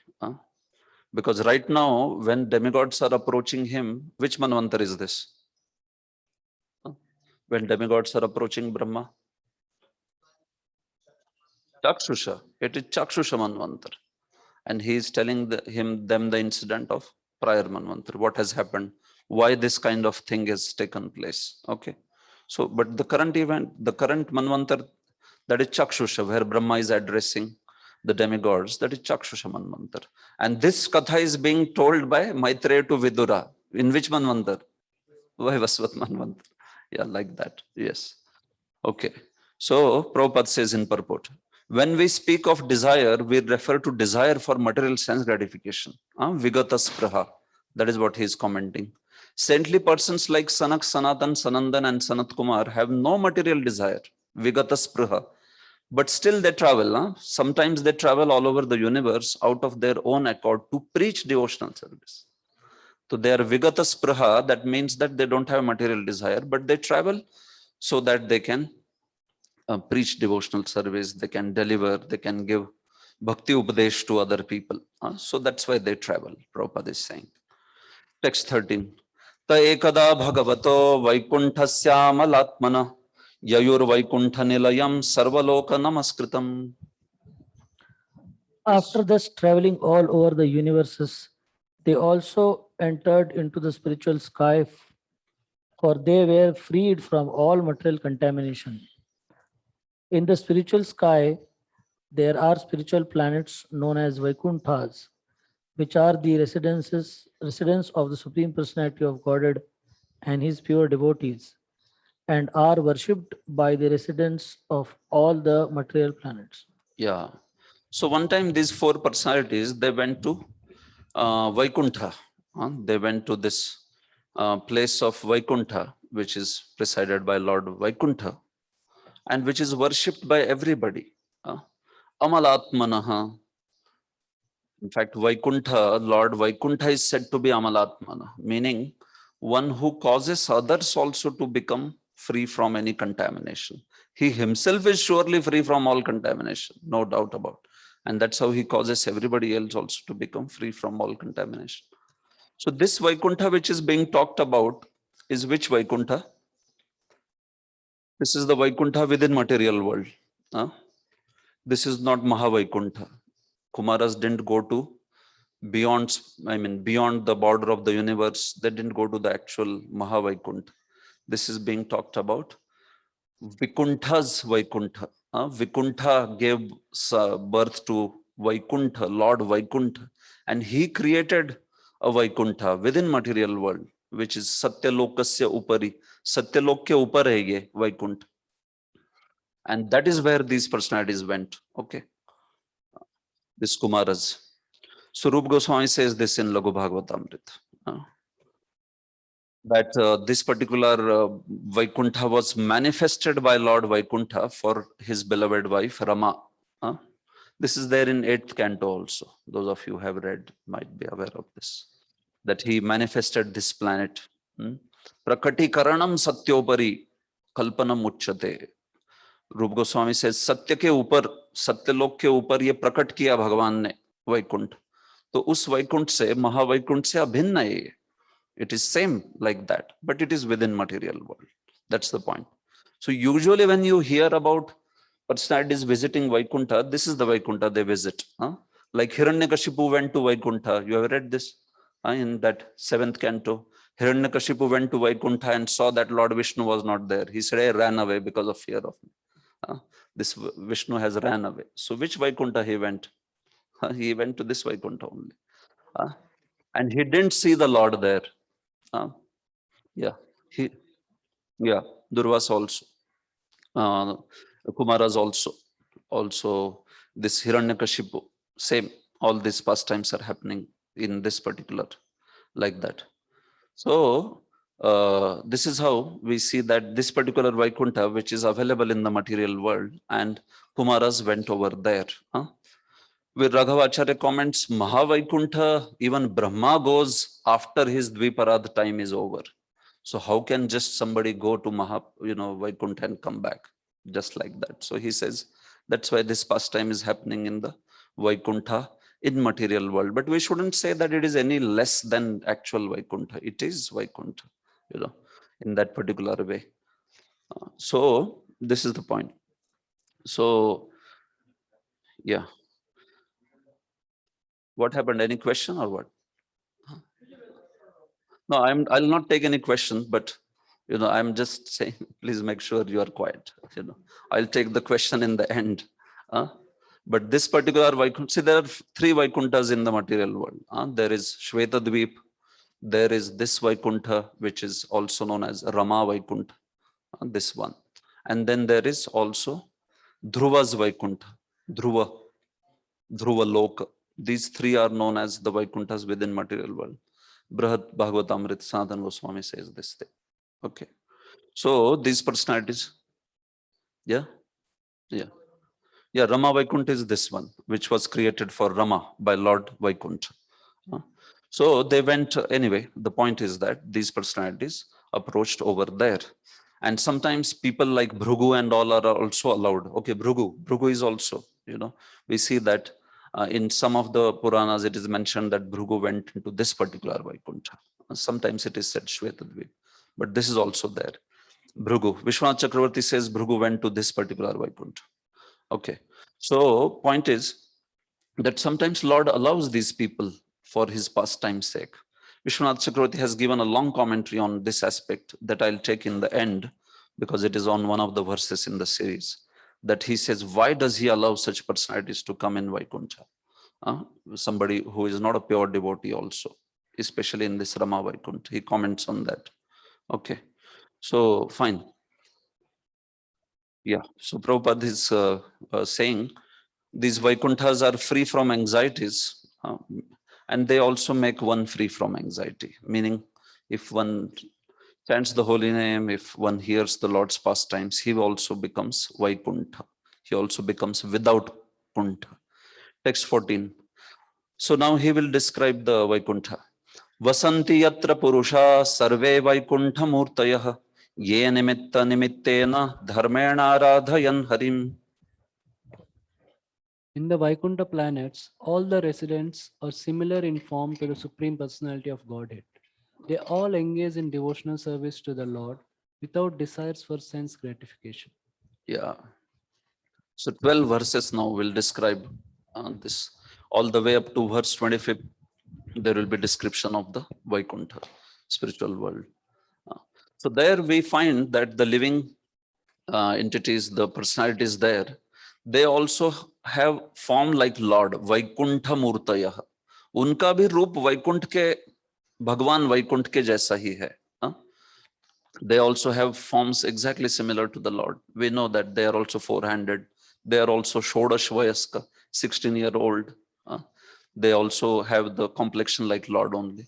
But only the Shrivatsa, that is Lord's speciality. Kaustubha and Shrivatsa, these two specialities are there only with the Lord. But otherwise they are having Salokya Mukti. Anybody goes to Vaikuntha gets Sarupya and Salokya Mukti. Both the muktis are there for them. Salokya is he stays on the same planet as Lord, and Sarupya is he has the same form as the Lord. So these two muktis are there for every resident of the Vaikuntha, especially those who have the male form, that aspect. So in this way, Vasanti Yatra Purusha Sarve Vaikuntha Murtaya. And they worship there, Aradhayan, they worship the Supreme Lord with Animitta Nimittena. वो क्या करते हैं भगवान को, for worshipping Lord there is no nimitta, there is no material motive with which they worship the Lord. Animitta nimittena, जिनकी आराधना का कोई निमित्त नहीं है. So only purpose for which they worship the Lord is Lord himself, to please him. So निष्काम भाव से worship करते हैं वो. They don't worship for some mundane benefits like that. तो फल की कोई आकांक्षा नहीं है. भागवत धर्म से, जीव गोस्वामी says, अनिमित्तेन धर्मेन मीन्स भागवत धर्मेन, वो भागवत धर्म से भगवान को पूछते हैं, meaning bye pure devotional service, like that. So that is the feature there. Bhagwan eva nimittam. So Prabhupada also says this things in his purport, like that. Prabhupada says, nowhere in the material world do we find a human being with four hands.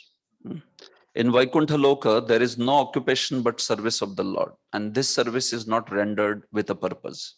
That is animitta nimittena. And he is also speaking about that sarupya mukti, which is there for all the jivas. 15. Yatra chadya pumanaste bhagavan shabda gocharaha satvam vishtabhya virajam svanam nomradayan vrashaha. In the Vaikuntha planets is the Supreme Personality of Godhead, who is the original person and who can be understood through the Vedic literature. He is the full of the uncontaminated mode of goodness, with no place for passion or ignorance. He contributes religious progress for the devotees. Yeah. So in that Supreme abode, Lord's abode, Vaikuntha, Yatra, Adhyah Puman Aste, Adhyah Puman, Adi Purush वहां पे है भगवान Vishnu. Shabda Gocharaha, Lord is understood only through Vedic literature. शब्दों के द्वारा गोचर है, अनुमान प्रत्यक्ष से नहीं, केवल अनुमान प्रत्यक्ष से नहीं, शब्द के द्वारा जो गोचर है, means he can be understood through शब्द प्रमाण, शास्त्र योनित्वात्, श्रुतेस्तु शब्द मूलत्वात्, तर्का प्रतिष्ठानात्. All these are Vedanta sutras. शब्द गोचर, that aspect. Satvam Vishtabhya Virajam, and he is having a body of complete Viraja Sattva, Vishuddha Sattva. That Sattva which does not have any Raja in it, meaning any Rajogun or Tamagun in it. It is completely free from contamination. So his form is with Vishuddha Sattva. It's transcendental goodness, Satchidananda. Swanam nom Radayan Vrishaha. And he resides there, bestowing all bliss, happiness on his, subjects, on his associates, or bestowing all religious progress, as Prabhupada translates, like that. So that Supreme Lord is embodiment of all religious principles for them. He is the object of their religious principles, like that. So Prabhupada in purport, he has also commented on these words. One is he is commenting, okay, you can see. The kingdom of Supreme Personality of Godhead in the spiritual sky cannot be understood by any process other than hearing from description of Vedas. What word he is commenting? Shabda Gochar, exactly. Later he says, the modern scientists who are trying to travel in space are having difficulty going even to the nearest planet, the moon, to say nothing of highest planets within the universe. There is no possibility that they can go even beyond the material sky. enter the spiritual sky and see for themselves the spiritual planets, Vaikuntha. Therefore, the kingdom of God in the spiritual sky can be understood only through the authentic descriptions of Vedas and Puranas. So is Shabda Gochar is commenting on that. Next, in material world, there are three modes of material qualities: goodness, passion, ignorance. But in spiritual world, there is no trace of modes of passion and ignorance. Virajam Sattvam, right? So he's commenting on those particular words. Prabhupada moves with the verse words often. So if you just catch it and connect it to the original, then it would be easy to understand his purport like that. So purports are not to do away with the original. Never. Purports are there to take us to the original. Okay. So always, because any authentic commentator would write based on the original text. He is seeing that and he's writing it. So in case we don't understand flow of Prabhupada words and all that, also this aspect should be seen. Are we looking at the text and how he is developing idea after idea based on the words of the verse like that? So that is a standard style of commentation, which Prabhupada follows in most of his verses like that. Text 16. Yatra naishreyasam nama vanam kama dughair drumaihi sarvartu shrirbhir vibhrachat kaivalyameva murtivat. In those Vaikuntha planets, there are many forests which are very auspicious. In those forests, the trees are desired trees, and in all seasons, they are filled with flowers and fruits, because everything in the Vaikuntha planets is spiritual and personal. So there, all the trees and all the flowers, fruits, trees, even they are personalities and they are also Nitya Siddhas. That's the point of this verse. There is a forest called Naishreyasam. It's most auspicious. And it is surrounded, in that forest are the trees which are desired trees. And they sarvar tu shri bhir vibhrajat. They are laden with flowers and fruits in all the seasons. It's not just seasonal. They are always shining with beautiful flowers and fruits because they are desire trees. Kama dughair drumai. Kaivalyam eva murtimat.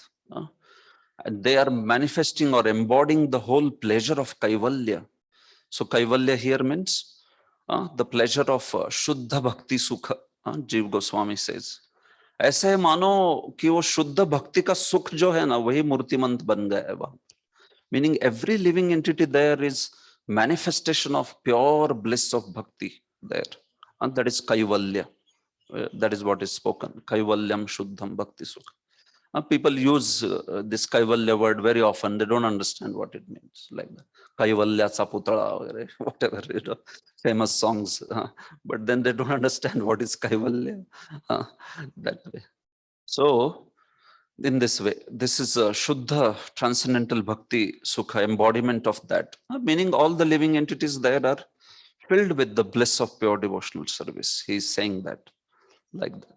So Prabhupada says in purport, in Vaikuntha planets, the land, trees, fruits, flowers, cows, everything is completely spiritual and personal. The trees are the desired trees, like that. So later he says, here the word Murtimat indicates that everything has a spiritual form. Formlessness as conceived by the impersonalists is refuted in this verse. In the Vaikuntha planets, although everything is spiritual, everything has a particular form. So formlessness is, although very fond idea by impersonalists, but it is not a fact in the spiritual world. Everything is personal, everything is spiritual, everything is Chetan. That is what he is commenting. So text 17. Vaimanika salananascharita shashvad gayanti yatra shamalakshapanani bhartu antarjalenu vikasan madhumadhavinam gandhena khandita dhiyopyanilam kshipanta. In the Vaikuntha planets, the inhabitants fly in their airplanes, accompanied by their wives and consorts, and eternally sing of the character and activities of the Lord, which are always devoid of all inauspicious qualities. While singing the glories of the Lord, they deride even the presence of the blossoming Madhavi flowers, which are Yeah. fragrant and laden with honey. Yeah, very beautiful verses these actually, till 25, and description of spiritual world. So he's saying, yeah, now let us hear about the devotees over there. He says, the devotees. So Vaimanika Salalana, these devotees have celestial airplanes there, very special airplanes, like Pushpak. Sometimes the name is given like that. So these are having beautiful airplanes, and they also have their consorts with whom they are flying in these airplanes, singing the glories of the Supreme Lord. And those glories are said to be Shamalak Shapanani. They take away, destroy all the Shamala of this world. The glories of Lord are so wonderful that they destroy all the contamination within the heart. Or for the spiritual world's people, they destroy all the separation that they are feeling from the Lord. When they sing, they think, they understand that the Lord is there with them always. Shamala Kshapanani. So, in this way, they are always singing this Bhartuhu Charitani Gayanti. अपने भर्ता भगवान विष्णु के चरित को हमेशा गाते रहते हैं. Sitting in their celestial planes, flying in their celestial planes with their consorts. Antarjale anuvikasan madhumadhavinam. But sometimes they get down off their airplanes and they enter into some waters, some lakes, beautiful lakes, Antarjale. And, in singing and dancing, they continue the glory, the singing, they continue the glorification of Lord over there, Antarjale. But when they enter into such beautiful ponds, in such beautiful gardens, Anuvikasan Madhu Madhavinam, the blossoming Madhavi flowers which are laden with Madhu, their smell enters into their nose, Gandhena Khandita Dhiyaha. So they're singing glories of Lord, and then immediately that smell of Madhavi flower enters into their, nose. So anybody will feel, what a smell, what an aroma. What they do? Anilam Kshipantaha. So they start condemning that fragrance and that wind which has brought that fragrance, saying, why are you trying to distract me from the glory of Supreme Lord? There is greater pleasure in singing the glory of the Supreme Lord than tasting that aroma which is just of Madhavi flower. Anilam Kshipantaha, uska dhikkar karte, usko nakar dete, because the pleasure of singing for Lord is so wonderful. He says, Vishwanath Chakravarti gives their dialogue. Are Madhavi Pushpamo Tundil Sumanda Shitanila. Are, hey Pavan, one who is bringing all this Madhavi fragrance. Bhagavad Lilamrit Madhuryeshu Nimajjita. See, we are, we are drowning in the singing of glorification of Supreme Lord. Asmakam Dhiya Vritti Katham Akrashtum Yatase. Why you are trying to distract our attention from this glorification of Supreme Lord like that? What do you think? Atmanam Madhuram Manyase. You are more sweeter. You are sweeter than Lord's glories, or what? That fragrance, that air they are saying. Are you more? Are you sweeter than Lord's glories? Dhiktvam. Are dhikkar hai tumhara. If you are trying to distract us from our service of singing like that. Iti nindantaha. In this way, they do the ninda, they do the kshipanta. Of course, that wind is also trying to serve them, give them and inspire further them in their service. But the point is, what is the point of this verse is that Vishwanath Chakravarti Thakur says is they are trying to show that the pleasure of service is so wonderful that a devotee doesn't want to care for his own pleasure and his own sense gratification like that. Bhajanananda hi adhik, bhajanananda adhik hai. They get the more pleasure in worshipping, serving the Supreme Lord more than even Brahmananda. Or that another meaning is there that The wind and all that are said to be having the aspect of Brahmananda over there. And Brahmanand se bhi Bhajanananda great hai. Like that, with the different meaning of Kaivalya. So point is, they are so much absorbed in glorification of Supreme Lord that they don't want to enjoy their senses, or they just don't want to feel that, oh, okay, we've enjoyed. No, let us glorify the Supreme Lord, and it has a bigger taste. It has so much more taste.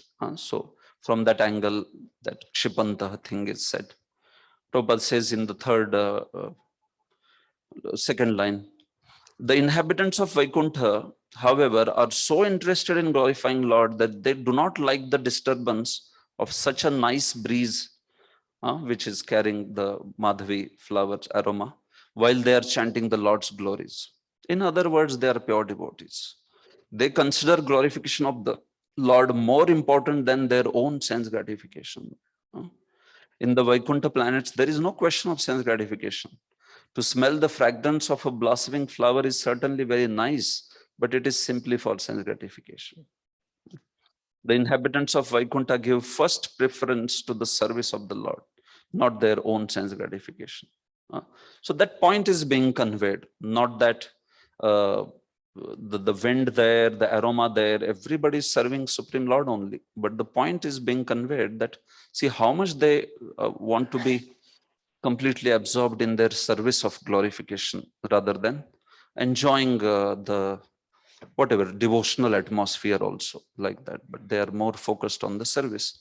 Like Daruka, we know Daruka also, he was fanning and then he got the tears.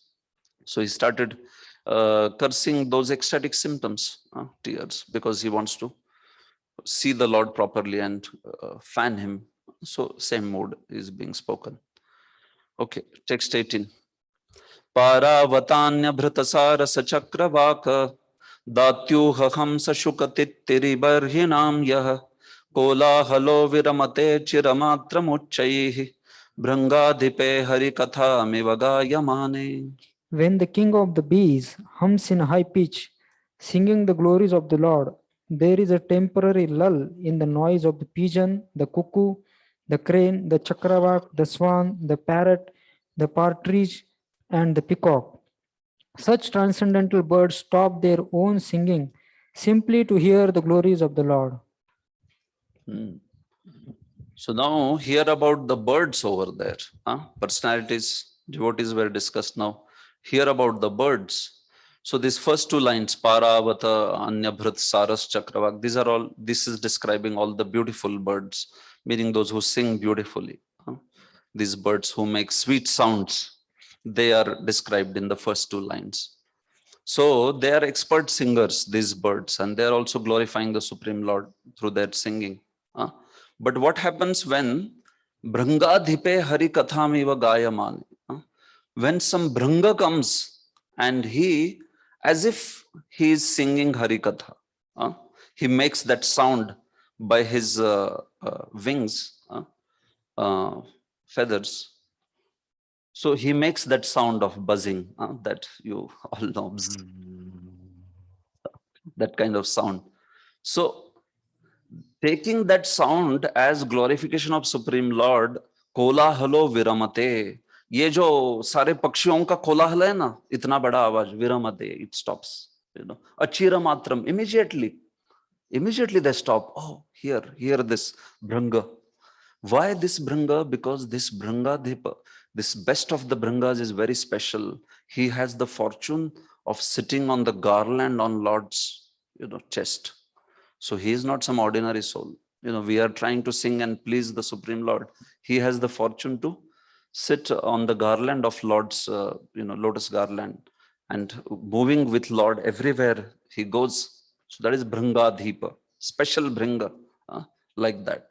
So his singing in this way is seen by them as singing of glorification of Supreme Lord, and they stop to listen it. They say, let us hear Shrunata. So Vishwanath Chakravarti says this shows their nature of even Pakshina api param bhakta nirmatsara. Even the birds are great devotees and nirmatsara. They also don't have any matsara, that we are only great, we are only skilled, So if somebody else comes who is not that skilled, get lost, not like that. Even that person also has the service opportunity, because they are seeing that that aspect of his being very qualified, of being dear to the Lord in that way. Bhagavad वनमाला अधिकारिणी, वो भृंगाधिप का meaning क्या है? भगवान की वनमाला का अधिकारी है वो. He is not some ordinary soul. So that's why they are giving him great respect. So although he is not actually singing, घुणाक्षर न्यायेन, Vishwanath Chakraborty says, घुणाक्षर न्याय है इधर. दीमक होता है ना, दीमक लकड़ी के ऊपर ऐसा काट देता है, तो काटने से ऐसा लगता है कुछ तो लिख दिया है उसके ऊपर. So although he has not written anything, it ends up being seen as some akshara is written, that is called as ghunakshara nyaya. This thing, there are many nyayas, very famous nyayas are there. 64 nyayas are there. Dehali Pradeep nyaya, ghunakshara nyaya, andhapango nyaya, nagna matrika nyaya, like that nyayas are there.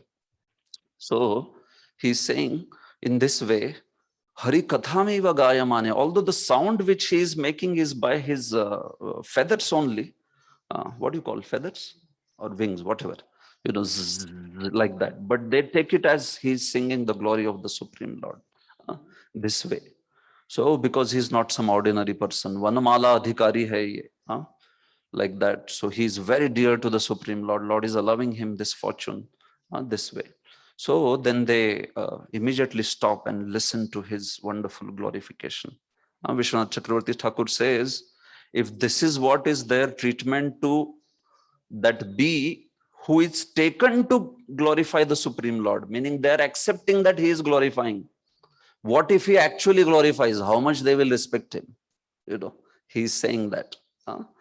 His Gunakshar Nyay se hi itna samman kar rahe. So what to speak of when he actually says Hari Hari from his mouth or like that. He is saying how much more respect they will show. Like that. So point is, the point is of they being nirmatsara. They don't have a nature of matsara. In Lord's service, everybody is allowed and everybody should be getting opportunity. Of course, when we have some preaching, preaching related concerns, so the best skilled devotees and who also have, very good consciousness, they might be given the service opportunity so that the preaching happens very nicely. But in general, if a devotee also has a certain skill and he's also having a certain, the standard of purity and standard of cleanliness, standard of that kind of consciousness, then everybody should be getting the opportunity in Lord's service. That is what is, that can be understood in this fashion. And there is no monopoly in Lord's service. Everybody actually deserves the service, provided he excels in that particular requirement and also in the consciousness that is necessary for the service. That is the nature of Vaishnavas. Vaishnavas have abundance mentality. They don't have insecurity. They don't have the nature of being fearful. Oh, what will happen to me if everybody else is taking up some service or like that? No, we have abundant service and abundant mentality. Abundance mentality is there. So then that kind of devotional service pleases the Lord, very much. And this is being shown by the nature of Vaikuntavasis, even the birds, like that. So that is the point. Prabhupada says, this is third line. The special feature of Vaikuntha Lok is that there is no question of sense gratification. In the material world, even an ass enjoys his sound vibration. Aho rupam aho dhvani. Ushtraanam cha grahe lagnam gardhaba mantra pathaka parasparam prashamsanti aho rupam aho dhvani. Right? एक बार ऊंटों के घर में शादी था, लग्न था, तो उसमें मंत्र पाठक करके किसको बुलाया? गधों को, गर्दभा. So Gardhavas, the donkey is there singing the mantras, and the bride and groom are the camel, unt. So they are singing mantras, the donkeys, and the camel is saying, "Aho dhvani, kya gata hai? Kya badhiya hai?" And then the donkey is saying to seeing the bride and groom, "Aho rupam, kya roop hai? क्या दिखते हैं दोनों? Like, so that is aho rupam aho dvali. That is the subhashit, hitopdesh, like that. So that is in material world, even an ass enjoys his sound vibration. But in Vaikuntha, such nice birds as peacock, chakravak, and cuckoo prefer to hear the vibration of glories of the Lord from the bees. This is the point. The principles of devotional service, beginning with hearing and chanting, are very prominent in the Vaikuntha world. So this is their nature, nirmatsara. This is their nature of being extremely devoted, and in that way, being also very respectful, loving, affectionate to Lord's devotees. So that is how. Text 19. Mandara kunda kurabotpala champakarna पुन्नाग नाग बकुलाम्बु च पारिजाता गंधेर्चिते तुलसिका भरणेन तस्य यस्मिंस्तपः सुमनसो बहुमानयन्ति. Although flowering plants like the Mandara, Kunda, Kurabaka, Utpala, Champaka, Arna, Punnaga, Nagakesara, Bakula, Lily, and Parijata are full of transcendental fragrance, they are still conscious of the austerities performed by Tulasi. For Tulasi is given special preference by the Lord, who garlands himself with Tulsi leaves. Yeah. So now hear about the great glory of Tulasi. So these are wonderful flowers. These are Mandara and Kunda, Kurabotpala, Utpala, and all Champaka, and all these wonderful flowers like that. So when these flowers, which are very fragrant, when Lord comes and in his, on his body is the garland of Tulasi, Gandher चिते तुलसिका भरणेन. तो जब भगवान आते हैं तुलसिका का आभरण, तुलसिका का वो माला पहनने हुए, when he enters into some vana, then that time that gandher chite, that fragrance of that tulasi, that becomes that is smelled by all the people. So that fragrance, when they see that, oh, this is tulasi's fragrance, then immediately they give great respect to the tulasi. Actually, what is our fragrance? This tulasi, yasmin tapaha sumanaso bahumana yanti. She is so great. She performed so much of tapa to get the Lord, to achieve this position of the being dear to the Lord. So they remember her tapa that she did. This pastime is there of Tulasi, right? Tulasi coming in the material world. She performs great penance, austerity to have Lord as her husband. So that is what they are referring to, that pastime.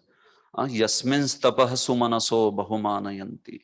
So they have such great respect for Tulasi, although they are themselves very fragrant flowers, because they know that she is so dear, extremely dear to the Lord. So this is how they have a very great, pure heart. Sumanaso. Sumanasa can mean very fragrant flowers, or it can mean jinka man bahut acha hai. That is also Sumanasa. So they have such a great, beautiful consciousness that although they are themselves highly qualified in terms of their fragrance, but when Tulasi comes, they are very respectful, because they know that Tulasi is most dear to the Supreme Lord. Yasmins tapah sumanaso bahumana yanti. In this way, like that. So in fact, they say you are so fortunate, and we also aspire to perform austerities like you and become dear to the Lord someday, like that. So that way, Prabhupada says in purport, importance of Tulasi leaves is very clearly mentioned here. Tulasi plants and their leaves are very important in devotional service. Devotees are recommended to water the Tulasi tree every day and collect the leaves to worship the Lord.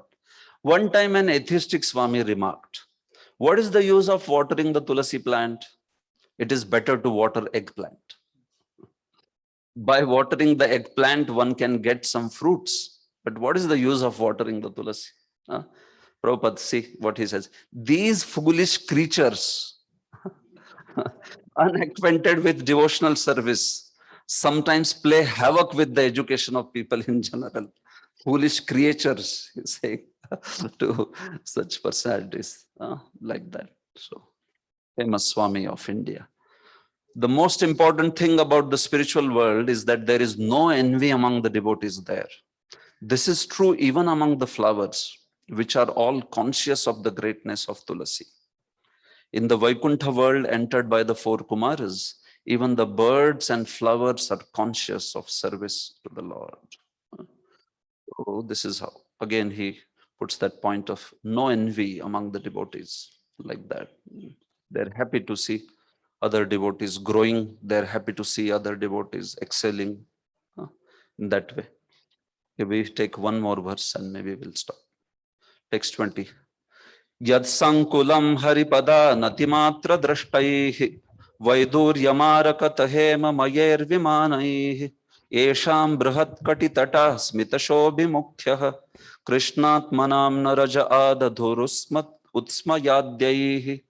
The inhabitants of the Vaikuntha travel in their aeroplane made of lapis lazuli, lazuli, emerald, and gold. Although the crowded by their consorts who have large hips and beautiful smiling face, they cannot be stimulated to passion by their mirth and beautiful charms. Yeah. Prabhupada's English is high class. Lapis lazuli. This is one of the stones, Vaidurya, blue colored stones. Marakat is emerald, green colored. Hemamai also. Hemamai is gold, like that. So anyway, so here you see that these the residents of spiritual world, again, they have these celestial airplanes which are bedecked with all these beautiful stones like Vaidurya and Markat and all that. And that Sankulam, that spiritual world can be only seen Haripada Natimatra Drashtai. If one offers his obeisances unto the Supreme Lord, meaning if one accepts the devotional service, by that only one will be able to see the spiritual world and have such kind of opulence of spiritual world. Haripada Natimatra, Bhagwan Hari ko keval वंदन करके ये विधि शुरू हो जाता है to achieve the residence in spiritual world. Other paths like jnana and karma, even if you do sampurna, even if you do complete process, still you can't achieve spiritual world. But that process of achieving the spiritual world begins with by just offering obeisances unto the Lord. Haripada nati matra drashtai. That is what it means. That is the glory. This spiritual world can be achieved only by those who are the practitioners of Lord Hari's hearing Lord Hari's glories, not some jnana karma and all these other like that. So when these people in this way, they are going in their celestial airplanes, they have most beautiful consorts. Their wives, they have extremely exquisite bodily features, smita shobhi mukhya, and they have very beautiful faces and smiles. But amazing last line, Krishnatmanam naraja dadhu utsmayadde. But although they are like that, those personalities, ladies, are most beautiful devotees of Lord. But these husbands are Krishnatmanam. उनका आत्मा कृष्ण है, मतलब literally they are so much absorbed in Krishna. It is as if like they have accepted Krishna as their life and soul. Krishnatmanam na raja adadhu. तो उनमें रज यानी रजोगुण उत्पन्न नहीं कर पाती है. Those ladies are not able to create any rajoguna in them. Utsmayadai, by their smiling glances and walking and beautiful bodily features. So such is the absorption of those personalities in Krishna and in glorification of Krishna, that no kind of rajogun, passion, kama ever pops up there, no question of it, although they are there with the most beautiful consorts. So of course, consorts are also pure devotees of Lord. But the point, what is highlighted is that such is their absorption in Krishna that they are not at all attracted to each other, but both of them are attracted to the Supreme Lord. So Forget about some kind of what do you say, some material enjoyment. Even Brahmanand is nothing in front of that seva. We saw that. Brahmanand is also nothing. So what to speak of Vishayananda, Jadanand? He's saying nothing. It is just, it's not even existing. Yeah. Yeah, that's how, no? Prema Bhakti means, the material enjoyment doesn't exist for him. Srila Rup Goswami says that in Bhakti Sami Sindhu. For a sadhak bhakta, he says, the material enjoyment is there and bhakti is there, but his attraction for bhakti is more. And attraction for material means that is what is a sadhaka bhakta. Attraction for bhakti is more. So that's how he progresses. For bhava bhakta, the attraction for material enjoyment is insignificant. And for prema, it doesn't exist only. वो क्या होता है उसको आप बोलोगे प्रेमा वाले को तो बोले वो भौतिक सुख क्या होता है क्या ऐसा कुछ like that. So he says that it doesn't exist only. It stops its existence for him. He will see the material pleasure and he will feel like, people call this pleasure. How is that? Like that. So the point is, in spiritual world, in this way, these personality, Vishayananda, no question only. They are so much nimagna, they are so much drowned in Krishna's remembrance and his glories and all that, that even in such a situation where they are with their consorts, kamam na adadhur, that kama never appears over there. So that is the spiritual world. Purport. In the material world, opulences are achieved by materialistic persons by dint of their labor. One cannot enjoy material prosperity unless he works very hard to achieve it. But the devotees of the Lord who are residents of Vaikuntha have the opportunity to enjoy a transcendental situation of jewels and emeralds. He is commenting on that Hari Pada Nati Matra Drashta, like that. That is the point. One line later. In other words, devotees in the Vaikuntha world or even in the material world cannot be poverty stricken, as is sometimes supposed. They have ample opulences for enjoyment, but they need not labor to achieve them. Yes, so point is, yes, those who are under Lord's shelter, even in the material world or in the spiritual world, they have the opulences that are necessary to execute their Krishna consciousness. That is the point that he is making. So, yes, the residents of, final line, the residents of Vaikuntha have a better standard of pleasure. So there is no need of sex pleasure. So they have such great happiness of bhakti that they don't have to aspire for any other happiness. Hare Krishna. So 5 more verses are there on description. We'll see tomorrow. Okay. If any question is there, you may ask, or we will stop. Uji has come already? Okay. So then I think we should stop. Okay. ग्रंथराज Shrimad Bhagavatam की जय, श्रील प्रभुपाद की जय, निताय गौर प्रेमानंदे।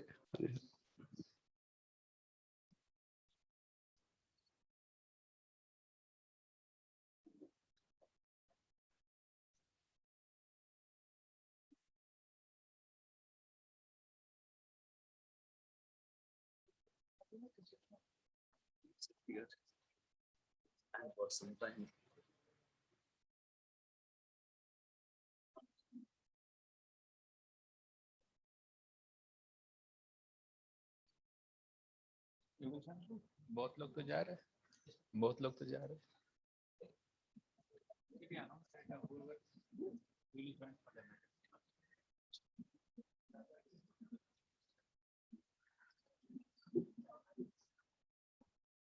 Hare Krishna.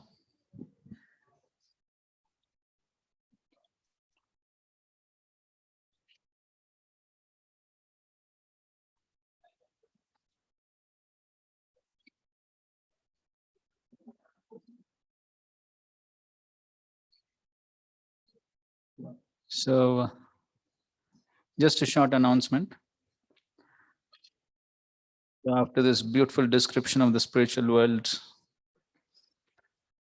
and many of you may be having visions of the spiritual world, we apologize for bringing you back to the ground level in the material world.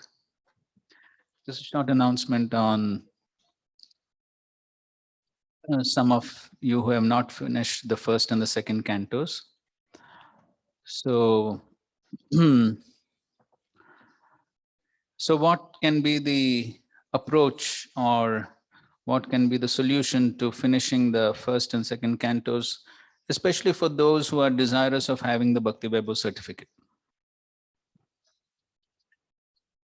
So, so one option we thought of previously was maybe we can finish the first and second cantos in some further batch over here, maybe somewhere else also in some other institutes. So maybe some options like that are there.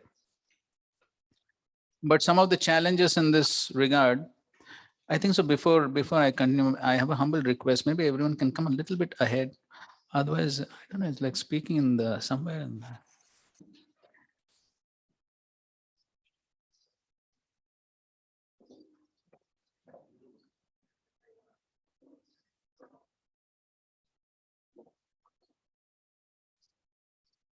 so if we, so are you okay with that? Would you like to do the first and second cantos in a further batch, or?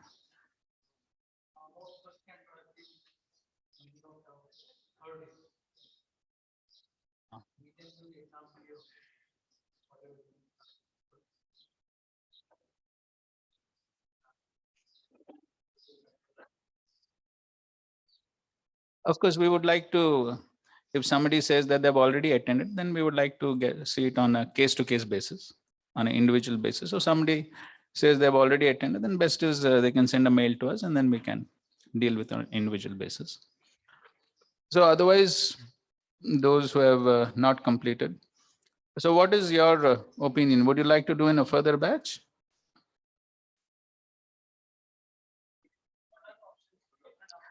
What are the options? The option is in the next Bhakti Vaibhav batch, then you can do that. And or you can do in some other institute or something like that, like Mayapur, Vrindavan, like that. So these are some of the options available.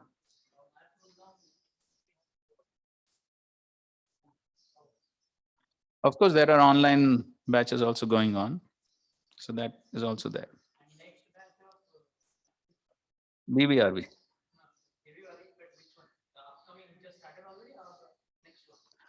That also both options are available.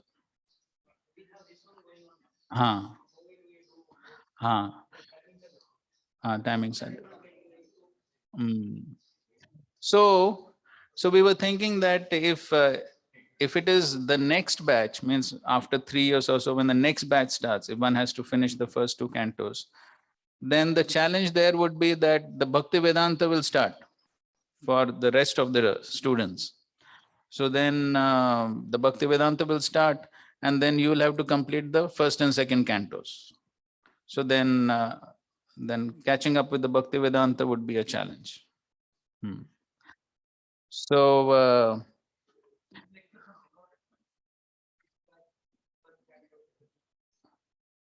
they are recorded. At the same time, the BOX standards doesn't allow one to just hear recorded classes and give exams. So one has to hear live classes. So therefore, our suggestion is that because waiting for the next batch is impractical, because then the Bhaktivedanta will be postponed, hampered to join the next Bhaktivedanta batch. And going outside and doing something will be also challenging. So therefore, our suggestion is that if we can finish the first and second cantos, along with the ongoing new batch, the new batch that has just started, which is going on in the afternoon. 7 months. There are 7 months, yes, for 7 units, and plus 8th unit also is remaining. Third canto first, that's 8 units. So 8 units, 8 months. So one may have to take some austerity of doing 2 classes. That means morning this class, afternoon that class. Huh? No time for seva. Hmm. So then, see, this is our suggestion. So that then you can complete the first two cantos also simultaneously. And otherwise, what is the option? Huh? Huh?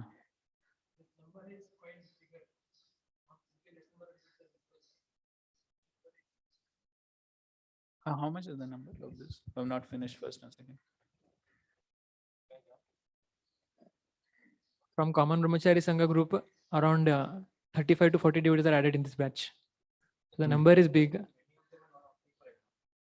If they're not opting for exam, then there's no At problem. least 20, 25 will be there. We can create a batch for 6 months or 7 months and complete it later. What do you say, Kanikar?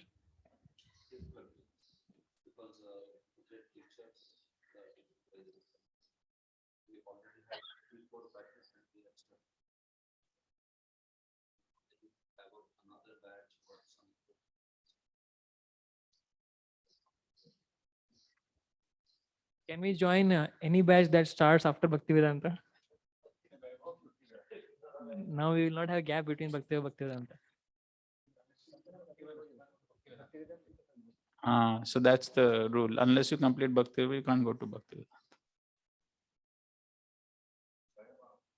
Gaurav?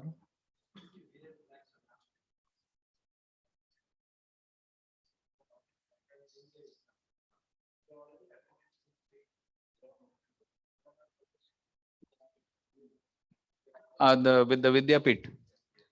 Okay, so we are ready to accept that. You give us some proof. You give us some proof that from the authorities there, authorities of the Vidyapit, you give us a proof. You give us a letter that you have attended. We will accept. That is okay, but you have to give proof of attendance, na? If you give proof of attendance, you can give exam, no problem. Yeah.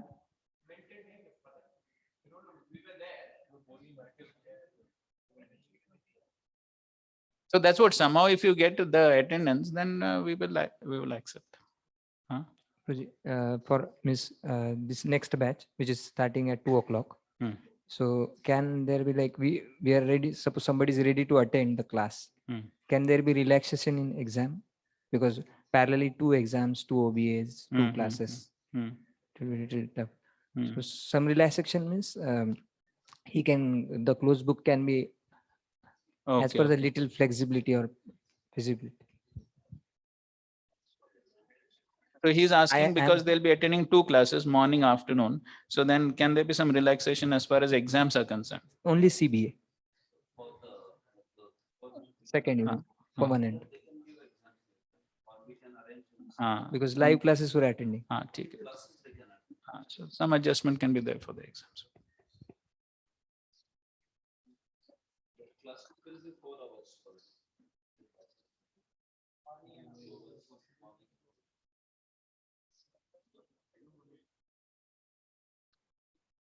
Any clarifications on this? Any suggestions? This is our suggestion from our side. We could not think of any other solution. So otherwise, then this will remain pending, first and second cantos. So therefore, we thought of this option.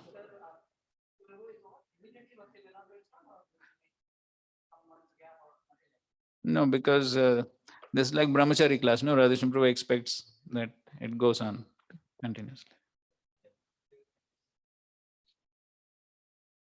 So.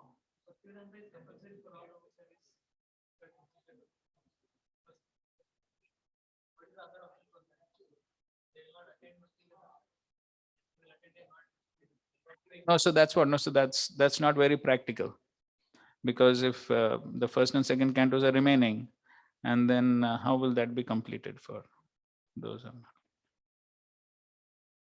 if they are ready to join the next Bhakti,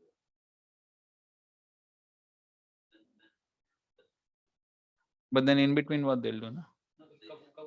they can attend Bhakti Vaibhav, any further batch of Bhakti Vaibhav. So then till the time they join the Bhaktivedanta, then there'll be some gap, no? Then during that time, what?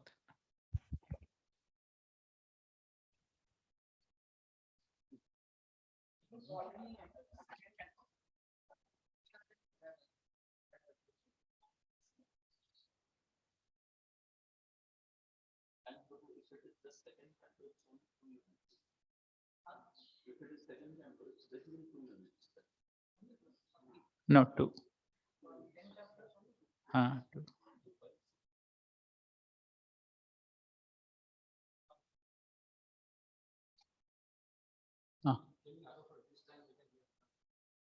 See, we are not the rule makers. Rules have been made by the Board of Examinations, so we are bound to follow. Otherwise, you'll have to write an application to the Board of Examinations for exemption. And that is there, but that is their rule, no?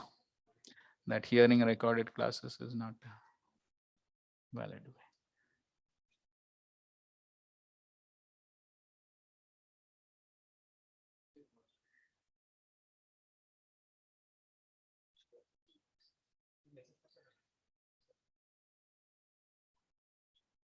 Huh?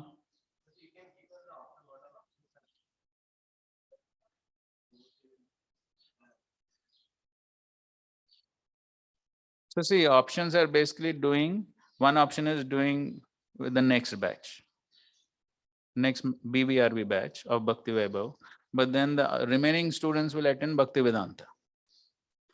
So then how, then for the next Bhakti Vedanta batch, you'll have to wait, in between there'll be gap.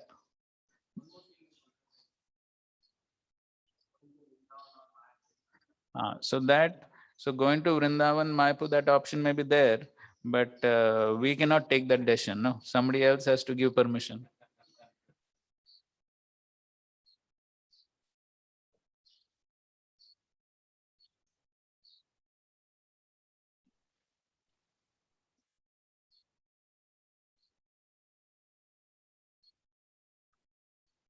So you all can decide, I mean, you think about it.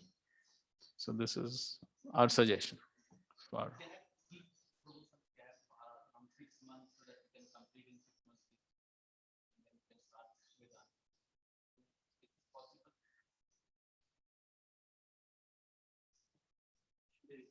Close to almost 8 units. With months like marathon and all, it will become 1 year. Because it is a brahmachari class thing. So even officially we will be asked to start in a year. It's not just 1 or 2 units. It will take 1 year. If exclusively we want to do after your course. So that much weightage of that is